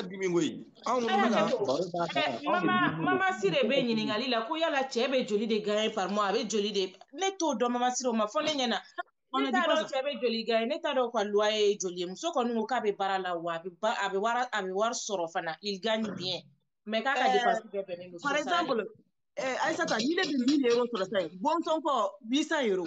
Il te reste combien? Les factures bord, café bord, c'est fini. Dis vraiment, il y a un mot de domna. De quoi même do Alice Sambra ça irait tu peux pas. En kana muso bien sûr, c'est pas normal qu'il y ait ni la woli mais l'homme aussi dépense parce que les hommes talent yere. Tu vois, mon mari il paye tout, il fait rien. Ninka bara demna l'homme c'est automatique pas ainsi les kakuma. Ça c'est normal. Ça c'est faut pas être égoïste. Il faut pas penser à toi seulement. Il faut penser à l'homme aussi, parce que lui aussi, il y a ses parents aussi. Il y a parents qui baraka ni na ou baraka dona lidendo. An kana dépense kuma duma an yetunya fo. An kele ni fato kabla de buru kono lomina. Ibrahim, Europe be ko lom, Europe vie, si Ali copain ne bana ibara, tu lui dis carrément tu fais ça, je fais ça. Be ko lom, tout le monde connaît ça. D'accord. Oui, bonjour. Bonjour, oui, ça va. Vous allez bien? Oui. Oui, c'est Ousbil. Donc, à mon avis, la sœur a déjà résumé tout là. D'accord. Elle a dit l'essentiel des choses. Mais, frère Mekumala, elle est mal là, c'est ça? Eh, Bamako, Soudaniari, Mbalmagé. Bon, Mbalmachele Koko, Angana, Francis, bon, Afrique, ma. Il est de Kotukunikoni, il y a quelqu'un Mali, loi, ni Francis, loi, et que les comme c'est possible. Et c'est mon bon nom, là. E ma dɔn ko faransi sariya kisa ka gɛlɛn ni mali ta ye depuis i taatɔ aventure la yan. Ah mais pourquoi e b'a fɔ a la ko an kana faransi ni farafinna bɔ ɲɔgɔn ma ko tele min bɛ bɔ yan ko le bɛ bɔ yan. ka continent séparé ka bɔ ɲɔgɔn na o su bɛ ko a kɛcogo kelen na dugu bɛ ja kɛcogo kelen na n'i y'a ye an b'a fɔ ko faransi bɛ tan a bɛ tan c'est le texte qui régit un pays jamanaw sariya sigicogo tɛ kelen ye o. Ou bien. D'accord, donc tu comprends alors que wo b'i ka kuma o la alors il y a contradiction. Ni ne ko ka Mali ni Faransi bɔ ɲɔgɔn na. Quand on a bon yon, ça veut dire que loi est clé, la réalité est clé. À ce que je sache, nous sommes pour si vous voulez, Bamako. Écoute-moi, quand tu parles de réalité là, tu penses que la réalité t'impose, la réalité t'empêche de toi, garçon que tu es, toi, homme que tu es, tu as choisi l'option de te marier. Tu savais très bien les réalités de la place. Vrai ou faux? À mon avis, tu es dans une, comment on appelle... S'il te plaît, je te dis, il faut que tu et ta réalité doit. Non, et la question, c'est pas bien posée. Parce que je t'entends dire depuis tout à l'heure, Koni, elle est responsable, ni comme ça, il y a responsabilité, il y a tout ça là. Oh, elle est votre Mali conception de là. Attends, je vais te dire d'abord, cette histoire de CAF ni francien. Faya, un blanc, dans une communauté immigrée, on va créer un immigré au Canada. C'est François Mitterrand qui a créé ça en 81. Pourquoi? C'est pour encourager la naissance d'abord. Pour que deux seront. Deuxième guerre mondiale, et que nous sommes montés là sur le marché de l'emploi. On a vu qu'il y a des problèmes qui sont posés. C'est-à-dire, et puis, au la deuxième guerre mondiale, ça les a marqués. Au déçoit là, de ce monde, ça ne sert à rien qu'à des chamans pour les faire venir dans ce monde méchant. Pour voir, comme ils ont vu ça, la pénurie de l'enfance, ça continue en France et en Allemagne. Mon wakoro le kachani genouillé. Ok, l'allocation familiale créée là, car tu vas vous encourager qu'à dingue, comme elle s'en a dépensé au franc, il y en a qu'à dingue, étape dans l'abonnement demain, qu'à occuper de là, qu'à crèche sera, ou à Bilman. Non, pardon, parce que ni qu'à faire historique là, parce que c'est comme si c'est un truc qui a été créé pour une communauté immigrée, je peux finir? Oui, mais va à l'essentiel. Voilà. Donc, il y a une communauté trompée, Maya. Et la réalité ici, fruit comme on fait fraffinade, où on fait couper Moussota, comme Moussota est donné, qui a les Moussota café. Non, c'est pas ça ici. On n'est pas en Arabie Saoudite ici. Hein. Le mariage, c'est la complémentarité. Et même à nous, Frafin, il y a tradition, c'était comme ça, bien avant l'arrivée des colons. Et même au Chamaka, maintenant, tu as profité de l'Europe, je suis désolé. Ne ka muso l'on Frafina, kadam n'amba on a un saouma, soit ben à son d'affaires, soit activité de le commerce informel. Al demsenou, on est à Guinée, faut offrir. Normalement, ni tu as la responsabilité de ta Frafina au manga. Demsenou est censé aller à l'école, c'est l'homme qui doit tout faire. Il y aura betu Kenny Muso Bignon d'affaires. Donc, lui, la logique de complémentarité, non. Il n'y a pas femme au foyer ici. Sauf à un moment donné, le congé maternel et tout ça. Il est à Barak, il avait organisé, parce qu'il n'a pas organisé, Kako planifié. Finalement, il est allé te taper toutes les dépenses. Tu vas te taper toutes les dépenses.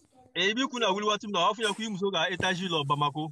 Et là, il est dans oh, c'est pas comme ça. Afroula les canyons d'affaires, en fait. Famille Chama le bien, ils sont là, mais ils sont l'otage de leurs familles qui sont restés au pays. Yan, à l'islamaya comme une fois, avant d'entendre son bon la casse cocoye, mais lui a fait manque à Kayan, qu'elle m'a chargé de la Kelingan, et puis qu'à a fait betu la taille à mon frafina. C'est de ça qu'il s'agit. Betu beno à côté de ce talo. Et puis, nous sommes connectés à dépasser Bekel. Ousbi, et puis, nous avons commandé le téléphone, nous faisons également un bruit d'accord de co, à l'oubli faire, nous sommes étagés de face et bien. Et somo ko bena ko langa be ko e mo don kana furu ka tana e wa oko ni moinde elle a furu la croisement là non elle a communauté chaman là en tout cas ça se fait pas mais toi pour connaître ça se fait pas avec des cas sauce ça les gens fait yan tout dépend de donc à moi quand ka be si ka kuma a betu bole là effectivement est-ce que vous savez que ni fragi ne be ka malien tche bunu be étranger là ka blafli là. J'étais malien déjà, mais en réalité, c'est la réalité de la France et malien au machin à mon frère, cette réalité de la France là, en réalité, ce n'est pas réel à moi, ma réalité ici au pays. Maintenant, nous souffrons. Non, mais, n'est pas donc. Et, attends, écoute-moi. La femme que moi j'ai choisi d'épouser, car la bosso cananaï. Et pour le quoi, on fait d'accord, de famille, quoi. Et pour le coup, douzuta là. Et pour le cas, parents, on fait mon ciment faut qu'on a parents demain. Mais que de canard pesé donc, c'est ça on te dit. Bien sûr qu'elle va parler demain. Oui, mais non, parce que elle est coquille. Non, mais c'est moi, ne pas rien à couiner, mais c'est moi, on a pressé. En fait, on a vu,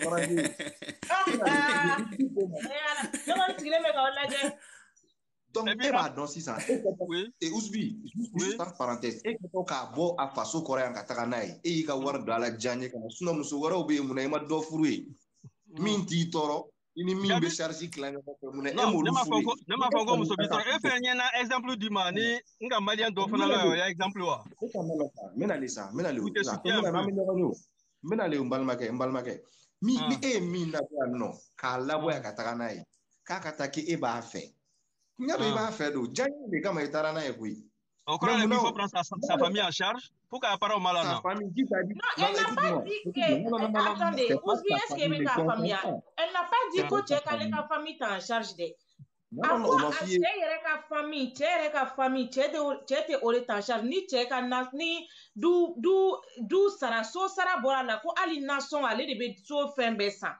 Demsenu nga kushi, non, so ali chete buru sangana na so kona ale de be so fembe sa. Ni demsenu nga pardon, le cas particulier de l'autre monsieur là, il ne suis pas d'accord avec ça. Ce que j'ai envie de dire, c'est qu'en Europe, ici, dans le cas général, c'est la complémentarité. Mais cette complémentarité, tout le couple, du mari, du chef de famille. Non, parce que toi, tu parles de responsabilité à sens unique. Or, ici, la responsabilité, ça a double sens ici, en fait. Quand il dit complémentarité, il y a la responsabilité des parents qui sont engagés. Écoute-moi, mon frère, là où tu as quitté là, avant d'aller à l'Europe, là, la responsabilité, ça a toujours été à sens unique. Papa nous a toujours éduqués comme cela. S'il te plaît, de grâce. C'est pas parce que toi, tu attention, pardon, même en Afrique, je suis désolé, ça dépend des classes sociales. Hein. Il y a la classe moyenne qui fait plus ça, il y a la classe, bon, on va pas dire supérieure, mais c'est voilà, c'est les bas là où ça c'est beaucoup fréquent. Et je t'apprends quelque chose, c'est qu'en Afrique, la polygamie est fréquente, mais ici, par exemple, c'est pas fréquent. Est-ce que tu as tenu compte de certaines réalités? Là-bas, c'est plus pire que la polygamie. Non, il faut être réaliste. On parle de responsabilité dans le groupe. Ça va bien se passer. Ne débat ma suis gagné. Niasu en quelques minutes seulement. Mais je pense que Traoré bega débat là de nyarami nyona malini extérieur c'est que foyi. Parce que ana ka tubabu munu soro ya ambega deme kumo mfoko e allocation de wa RSA de wa demsenu ga demande wa olu bebe ga dife muna tubabu munu bega toucher. Olu bega utiliser ni muye est-ce que au de là ko lungini nga ya mo munu be francien. Merci. Parce que fait mindo war inte ka foko ka ke ko re ko abega abe don du de dafe. Mais je sais pas à quoi débat nguli la famille minka ala ko tiemo histoire la mais wari mimbe ga di à quoi demain kama akanga keni demande cheni muso au be nyogon dafa de siga foito la na ko nbe fe ko fuga messi la fa ko nyogon dafa de malila est-ce que allocation familiale be est-ce que malila RSA be nous nous citons voilà parce que minga dine wallahi nebe ga ni kuma fotan wallahi ne mako foite wa ni deme nununa ne be via ni muso be via mais uga wari anege foite ne mine wallahi billahi parce que moi je sais que na wari na tara du kono do abena ni problème de abena ni conflit de beka barake do awadu de mais awa avancer et puis muso ni che fa wa fera nyonga ne na be barake malla uga barake malla na be barake français uga barake c'est très très important ni wari kelende ka en frère nous ka en kodo nyona en famille de ronté dans sokona de ronté haranga ansur nyina mo en parent c'est-à-dire enfant na mbau anga abanga duchi abe en kodo en branke oula abe en kodo en bramso oula c'est-à-dire abe en kodo bedela parce que pour rien par exemple muso baba fa banye na sisan ko lube ka ni nyogonde toucher ko ni wari demande be ka ko lui donc muso babe initiative do ta ga nyeso wari masisa obe na ni problème mais ne ko ni kelengele na ma wala bilay ne le kele wari nege ma donner la parce que ne ba wari mena ni problème ba de frafu ni nyogonde parce que on te nyogonde arrête de dépenser boy là comment la traite maté de dépenser boy ka dépenser ka ke coursier ali tubabu nu ni eta yu de mesisa ko wari duma ou beta coursi ba do de ke 600 500 euros 700 euros ka sankana na du kono maintenant on est sur 600 on va essayer de partager ni on tede ou be do kelemba ta o ba dum o ba ka sawe ou be mche ba ta sisa be muso flana ko nyengini ou be muso ba ta sisa aba famille nyengini nae c'est-à-dire wari ne anana du de ti quoi a moi famo si on est que na ne ma ko foite wari na Traoré et puis au baga war ba mun foko 300 euros 700 et 3000 euros 200 euros mo chama ne be olu ma ko foita la wa fene mo chama ne be fene olu ta anyona sur la beta sur la muso be sur double 600 den chama ba bolo mais ma ko foita la oui tiens mais frère quand parce que now ni situation nga nambe ga kuma ma ko mimba ka Suisse plus de 125 personnes il faut faire c'est-à-dire figa kuma choko ka nyene ou be ga kuma famu folo de yani ga kuma parce que ambega les sont de 124 personnes ma voilà, au leçon et les camarades, quand toi tu dis que toi tu n'en as pas besoin parce que Agnetite, même Amalma Moussoumi n'en a qu'à Kumae, Ami n'en a qu'à Kai, allez be de Kono. Tu t'imagines, comme il n'y a pas de débat ici, non mais, qui a été fouillé, m'a refouillé, mais à Mousso Kondo, Mousso Baleme Sokonoti. Dès on fait l'allocation, il me dit, il faut faire là. Ouais. Ne taara o ne ti foyi dɔn mais ne bɛ fɛ e ka yɛlɛ ka na yan nɔ e kɛra manɔgɔ de e ka terrain tɛ ne bolo deuxième mi-temps ne b'o kɛ kan donc ne bɛ fɛ ka min faamu sisan cɛw a kan ka den ninnu furakɛ wa a man k'u furakɛ a kan k'u fɛrɛ bɔ wa a man k'u fɛrɛ bɔ d'autant plus que wari a fɔra ko e ta tɛ muso ta tɛ denw ta de don a ka kan wa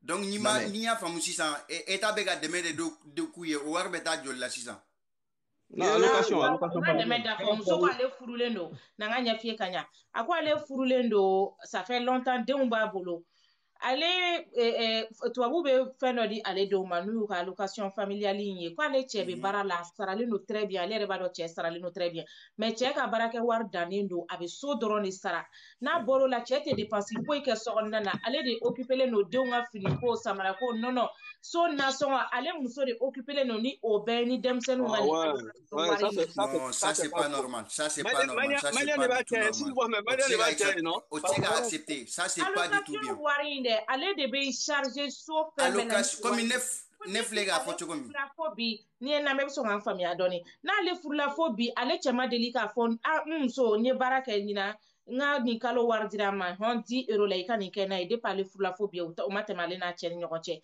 ko demsonu nga location wari ale ba ka dépenser bekani oye ko en plus che jigi dalen do o wari inde ka alla ni fato bena kena makabi kanto ko demsonu nga location wari bena ali ni musote 10 euro dira no ata. Non, ça c'est pas voilà, 600. Au débat là, 600. Moi, j'ai connu beaucoup de cas comme ça. Au débat là, Mousso de Bewili qui dit 600. Parce que, tiens, nous devons faire flêner ou hakiliga doro ou maro foita là ou wari mu flêner nous devons garder ou ire bolo ou take magonya na maere. A chamambe fene iba e wari garder 600 ou ba tumude ou be Mousso flana ko nyengi na ou be wa ke ni mana ko jeni fenu nous. Mousso de kanga wuli 600 ka fo soit passer soit ni muso ma wuli ka nyengini sisa uka famille de c'est-à-dire de unka nchini nya sigi bella noko ka kla tuguni furi inte laba wal mahal ni furi labana ateke furi nya na mai muso de kanga wuli sisa ki sigi c'est-à-dire aka chela sigi ka kuma soit uka benkelenga soit muso ka ta uka so parce que ça c'est des trucs franchement qui met une famille dans la merde à jamais. Je connais, mais au moins je témoigne aujourd'hui que j'ai travaillé à climat kelengelo quand même. C'est très important.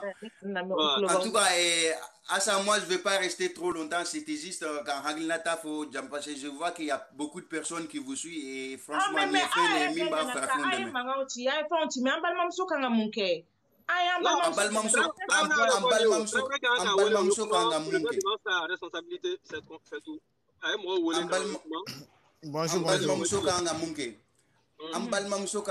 kanga munke dron c'est-à-dire akanga association sociale chamamba pourquoi association sociale nous ne beduchi mais association sociale nous soit à la famille proche nous munu biseka c'est-à-dire ka siki ka kumake koinga pourquoi ça c'est aussi ka permettre wari mbeka dide ka du na fa demsenu dumuni fembe c'est-à-dire fe chama ne bedu kono banal ko bala et demsenu ka sarji ka chan foka damateme hali egol ko de obabo.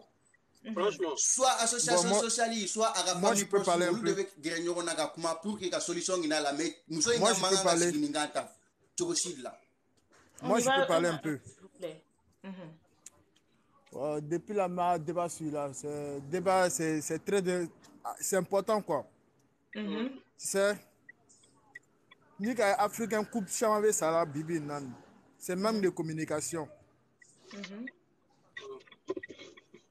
Ben ɲɛ bɛ wari kelen na wari yɛrɛ même na a kɛla fɛn bɛ duguman lui il a détaillé un peu mun b'a kan ensuite là c'est pour prendre soin de les enfants ka denw ɲa école nous sera université la yɛrɛ même non pas il y a université ça paye même lycée déjà même le lycée déjà voilà miya kuma le sɔnna si la quoi tout à fait pas le fait que malien caman fana bɛ yen u bɛ musow ya wari ta ka taa lu lɔ dɔw yɛrɛ bɛ taa muso 4 yɛrɛ furu pays la ka sɔrɔ kelen yɛrɛ b'i bolo yɛrɛ même o ni dɔrɔn de b'i bolo yan o ni dɔrɔn de b'i bolo caman yɛrɛ n'i taara se tabaw la i bɛ taa caman sɔrɔ permis jouer la u sigilen bɛ foyer la tu vois. Mais ni sojo fana ni mun de da ni mun ni sojo 60% dans la communauté malienne en France. Moi je suis malien ici ivoirien tu vois. Je comprends pas quoi. Communauté dans les bennes, non, c'est pas joli à voir. Tu vois. Oh. Mais un frère, comment les doigts, Mousso ye munke, a esgi, a comment na tchei. Ni tchei te fakato, il n'a pas cherché à brado yini, a hake, tu vois, a brado ke, a se ka a besoin que tout nan. A continue d'aller, deux mois war me se ka dika kono. Si ça va pas, avec nous libérer ni ka me furube, furu sa fenabi. A essaye. A continué d'aller avec des noirs blancs. D'un quel ne va bouler, d'un frère ne va bouler, je ne sais pas. Pas mal de rendement. Pas normalement, à l'occasion, Warrior, mais ni d'un quel mi boulot, même. Ça dépend. Warrior était 60 euros quand même. À toi, le cas, beaucoup. À tête, mais 60 euros quand. Tu vois. Ah bon? Moi, ma grande sœur, elle touche. Elle a des enfants. Des enfants là. Ou Flabé Moussolé. Elle touche plus que 140 euros. C'est pas que même oui, ça, à travers ça aussi, on veut d'autres lois, la APL et tout ça. Non. APL, il y a war mieux son rachat. Ça, c'est prime accouchement. Ça, c'est 1500, ça dépend. 1500, oui, 900, 1500. Et ça, c'est pour la femme ça aussi. Dépend. Non, ça dépend. Ça dépend aussi. Tu vois. Mais tu as jamais fait un muso, ni ka coupe jamais fait un sala africain coupe jamais sala. So toi vous ta kelan. Ante mangame, mais africain jamais talbe que tribunal tabe bola. Fin jamais bola à cause de combien? Ça, non, ça on est d'accord. Hein. Tu as voulu faire qu'au Magouille, ça on est d'accord, ça c'est pas bon. Là, je suis d'accord avec le frère, l'autre, comment il s'appelle? Chama fait un beau muso là, on a fait un canakou muso que esclave. Muso fait un chama fait un peu donc tu as fait un coup natal fait un cama fait. Il faut qu'on dise ça. Ah ouais. De même qu'on n'a pas une ville dit, n'a pas essayé, à Tchela c'est à comment faire. N'a pas essayé à continuer d'aller à gagner. Avec pas même moi où est comment où est milieu d'union parce que d'autres aussi dans le couple ils sont timides. Comment où moi de où est quand quelqu'un témoigne comment quand met les points sur les i. Même assistance sociale nous ils donnent des conseils comme ça. Mais voilà, Tobé Bankata famille le couple sinon ils font ça aussi. Assistance sociale flâner non. Au moins faut que ça va pas là qui n'a pas resté célibataire. Aïto célibataire abina warim touché c'est ça ils vont te dire. N'a on va fou faire n'a pas essayé de communiquer avec son mari. Non, au fait, association sociale, il y a pas la traite, mais au cas diaboliser, au lieu, ça c'est le dernier recours en fait, tu vois. À nous, Frafina, assistance sociale, c'est pour la femme seulement, c'est pour le couple d'abord. Non. C'est quand l'homme refuse de venir pour trouver une solution conciliable. Maintenant, le conseil dit Mousso m'a pas, ou dit Mousso m'a pas. Si ça va pas, ça c'est le dernier recours, ça. Parce que Mousso Chambé, l'assistance sociale, c'est comme ça, c'est comme nebe exemple dans le dealer comment le man quoi. Tu vois. Assistance sociale c'est important.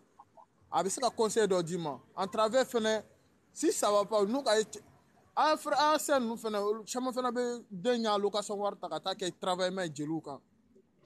Était mouillé. Ça c'est un autre sujet. Voilà. Tu vois non. Tu as niabe wari na muso niabe wari na be nya cheka bo wari kele na uyede à venir préparer. Wari c'est pour préparer à venir des enfants. La fille elle a essayé de travailler. Il faut qu'elle travaille aussi. C'est le plus important. Ok. D'accord. Afamiara. Ok, merci beaucoup. Merci.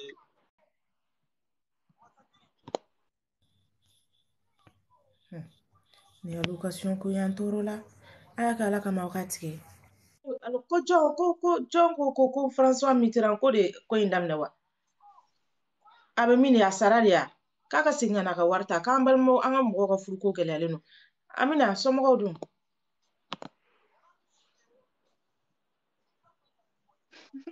Salam alaikum. Wa alaikum salam. Bashte no.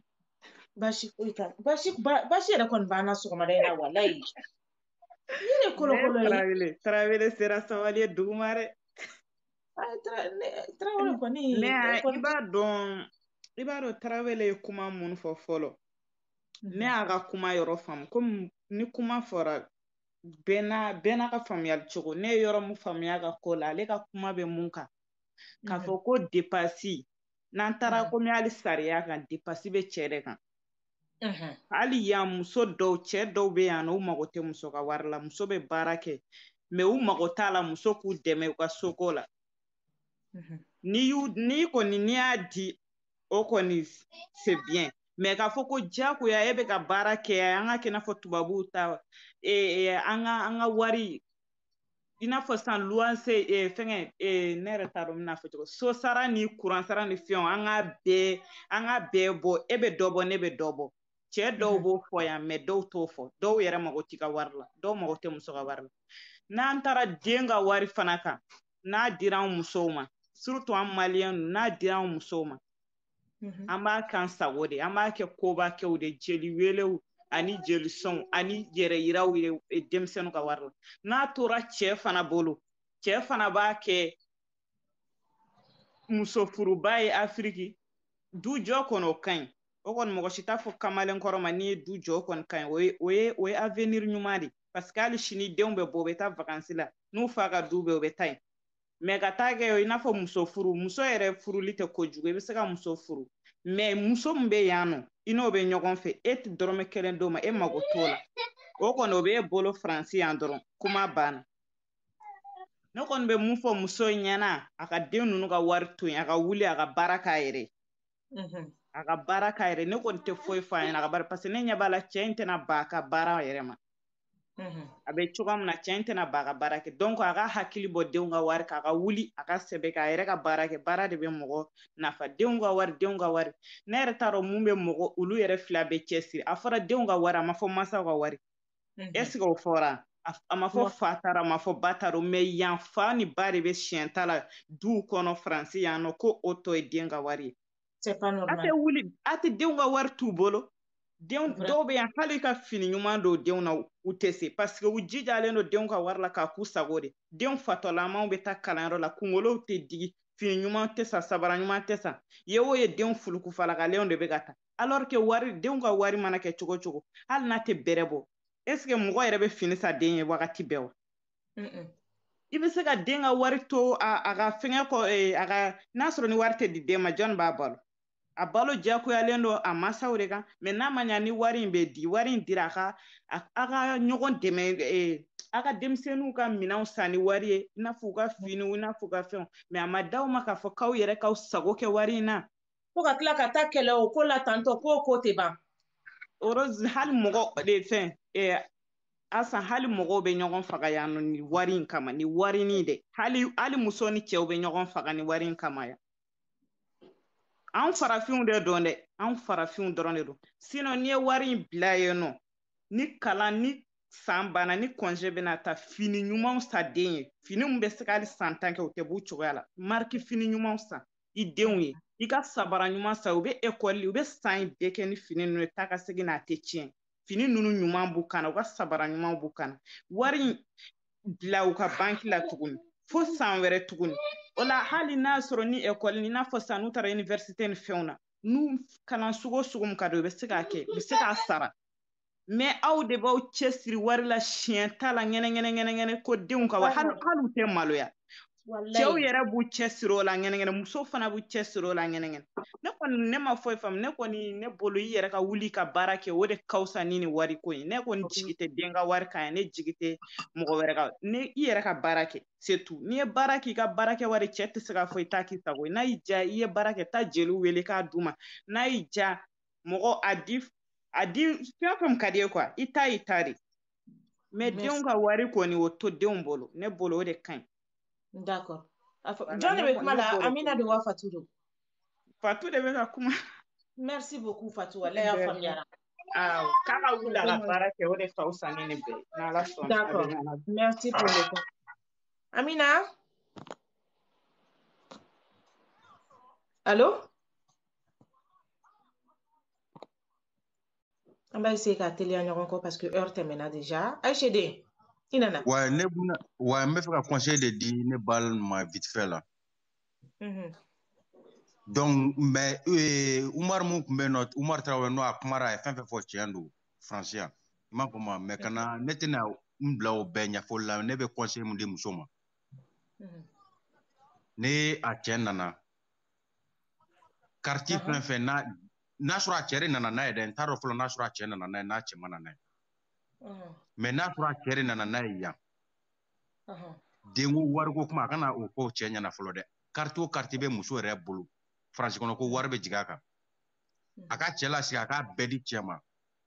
Ko e de ne cɛ so gire denmisɛnninw ka ko gire ne bɛ n janto denmisɛnninw na n bɛ taa n'u ye ekɔli la n bɛ bɔ n'u ye ekɔli la e ka wari bɛɛ gire a k'i ka kɛcogo la a k'i sigi k'a cɛ lajɛ 1 mois kɔnɔna la ne cɛ ma ne soje wari ma sɔrɔ cɛ bolo cɛ ɲɛ bɛ carte la cɛ bɛ tiɲɛ yɛrɛ fɔ a ɲɛna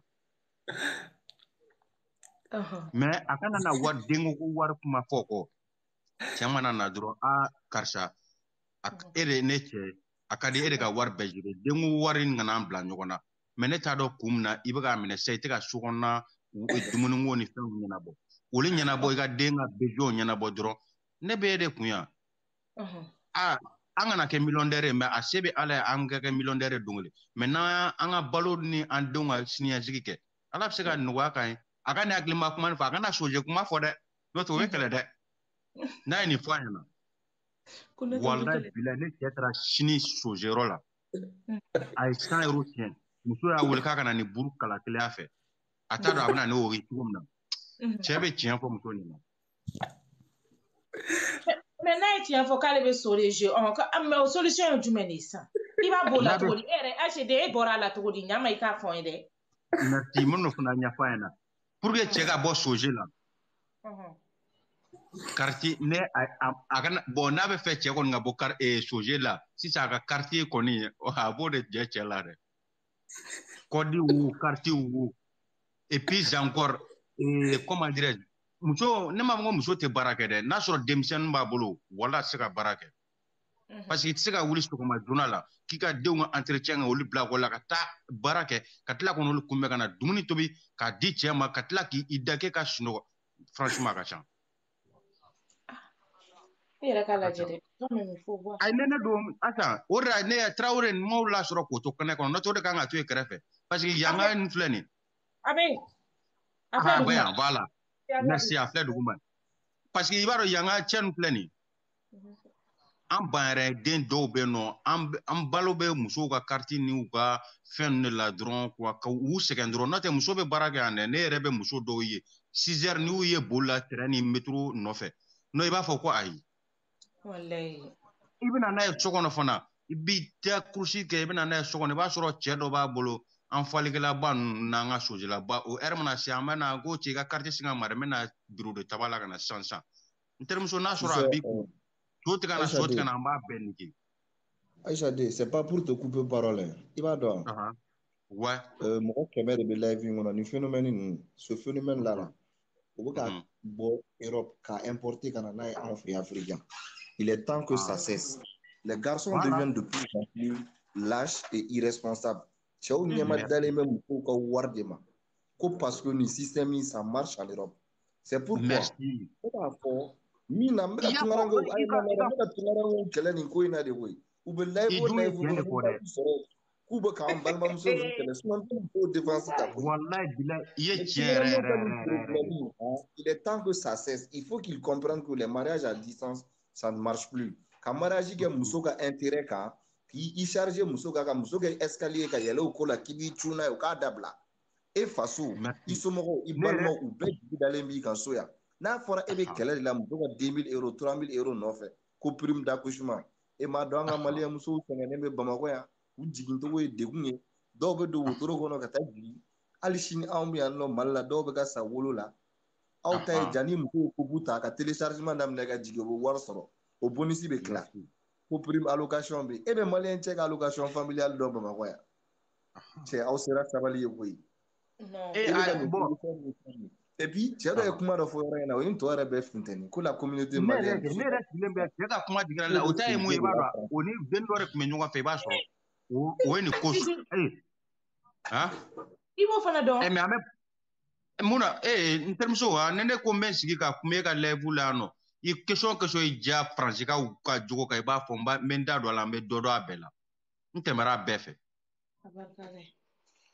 Ne kɔrɔkɛ n filɛ nin yan depuis ne nana n san 5 de filɛ ne ma asile demandé tubabuka dɔrɔmɛ tɛ ne kɔnɔ n kɔrɔkɛ cousin filɛ nin a muso kelen de b'a bolo mariage bɔ a n'o cɛ a bɔra n'a muso ye Mali la ka na n'a ye u ye den 5 de sɔrɔ a muso bɛ taa baara kɛ kuma dɔ la muso mana sɛgɛn muso b'a ko cɛ ma k'a sɛgɛnna cɛ b'a k'i da mais cɛ diɲɛ sɛngɛrɛ o sɛngɛrɛ lundi au dimanche a bɛ baara k'a bɛɛ la f'a ka congé n'a ka congé dira ma a bɛ boli a bɛ taa turu cɛ Mali la a bɛ na n yɛrɛ kɔrɔkɛ don a ka carte bɛɛ b'ale de bolo muso dan dɔrɔn n mago bɛ nin na ou bien n somɔgɔw mago bɛ nin na a b'a ci a somɔgɔw ma u bɛnnen don o kɔni a tɛ soje a tɛ dulɔ min a tɛ cigarette min a ko k'ale ka famille ale n'a den n'a ka famille muso fana bɛ ten.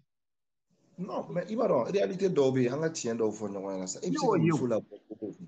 tellement a ye ne la don pari kɔnɔ ne yɛrɛ kɔrɔkɛ don a bɛ ka n'a don a bɛ ka kɛɲɛ papier tɛ n bolo ale de ko ne ma ko n kana asile demandé ko tiɲɛ tɛ ko fugari baara de don Buba ne ko awɔ ko awɔ ko fugari baara de i bɛ ban baara ma k'i ta kɛ ko nin tubabu bɛ nin di yan n bɛ n sigi k'a kɔnɔ fo 1 mois e ma ye caman ba de bɛ sigi fo le 5 mana se n'a pari kɔnɔ tabac ni ni nana pari kono jendo ngodo le 5 asa wallahi billahi u beta retiri nyana dro bada soko be soro ka shidamne mais ne ko wonde be bita tata franci ibina pour franci ako kan no ha o ma jo fana bu sigi le sen ko fana sara ante barala be boto do malla ka franci avika no avi parce que français muso ba ne bita ne français muso jamana de anemo parce que muso de be here sugu be sura donc il faut que glo muso dorda mumbe jirabilen do la donc il sait qu'il tlongo ka carte ne ra kuma ke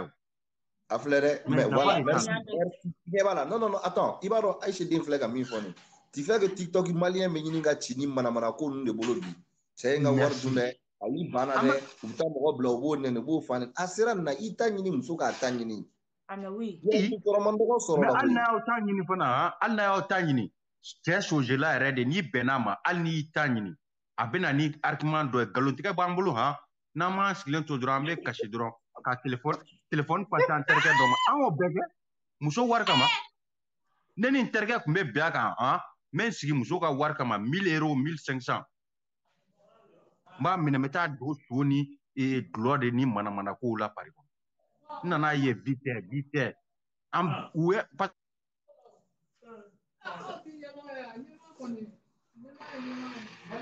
Binta kati droni fait kati cousine fait ka afurlente Ousmane afo binta yana ka kana ka daga wulen siginta sumale na ta calculateur le problème na ka fait ngem kulo ba la me ka message u kala bismillah ako ka te muso fait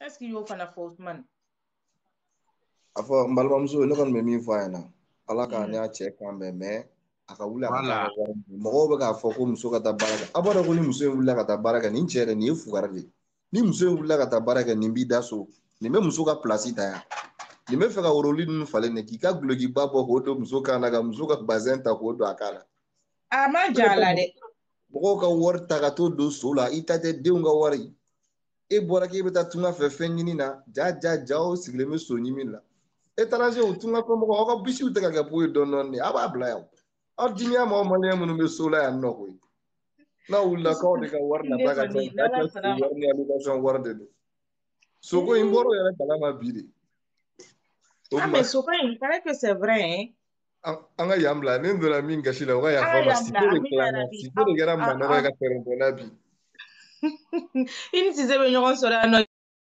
sonama ambalma donc ame bitable anom mo fa fasira ka do na e conseil fin bla bela jele famiara ambalma muso rebe linka bika awlame on espère que a konisira ka akata tata ninu bela jele na munu maseka do fana me yafa delike aw fait parce que heure couronne no kumado la bête c'est ka do mais nala sonama ame nyogon soro ya non le jeudi inchallah à partir de 10h de Bamako, 11h de Paris. Ni morom nou be no ko lube fait ou ka problème ka débattu Asaka Baroni sans fait. Abse ka sin kan au 0034 66 2 09 55 69. Ni aum nou mogo be aka publicité ou ka ke Asaka Baroni kono afana abse ka contacter ni numéro kelena. Ni ate be morom nou nga heure ma. Il n'y a pas de problème. On a pensé à tout. Ni émission Banamba Bella Jilembla automatiquement kata YouTube kondana na utra YouTube ka aba taper Asaka Baroni. Anga émission intégralité Bella Jilembe abuse ka abonner anga chaîne YouTube là. Aba abonner ya no fana à chaque fois que émission mesdames les notifications beta au fait toura no ka émission Bella Jilen suit amba fo oni baraji ala ka clé here chaya. Ambalma muso on espère bien que avec akata ni conseil nous bella jelena. Donc merci beaucoup à toutes et à tous et à jeudi.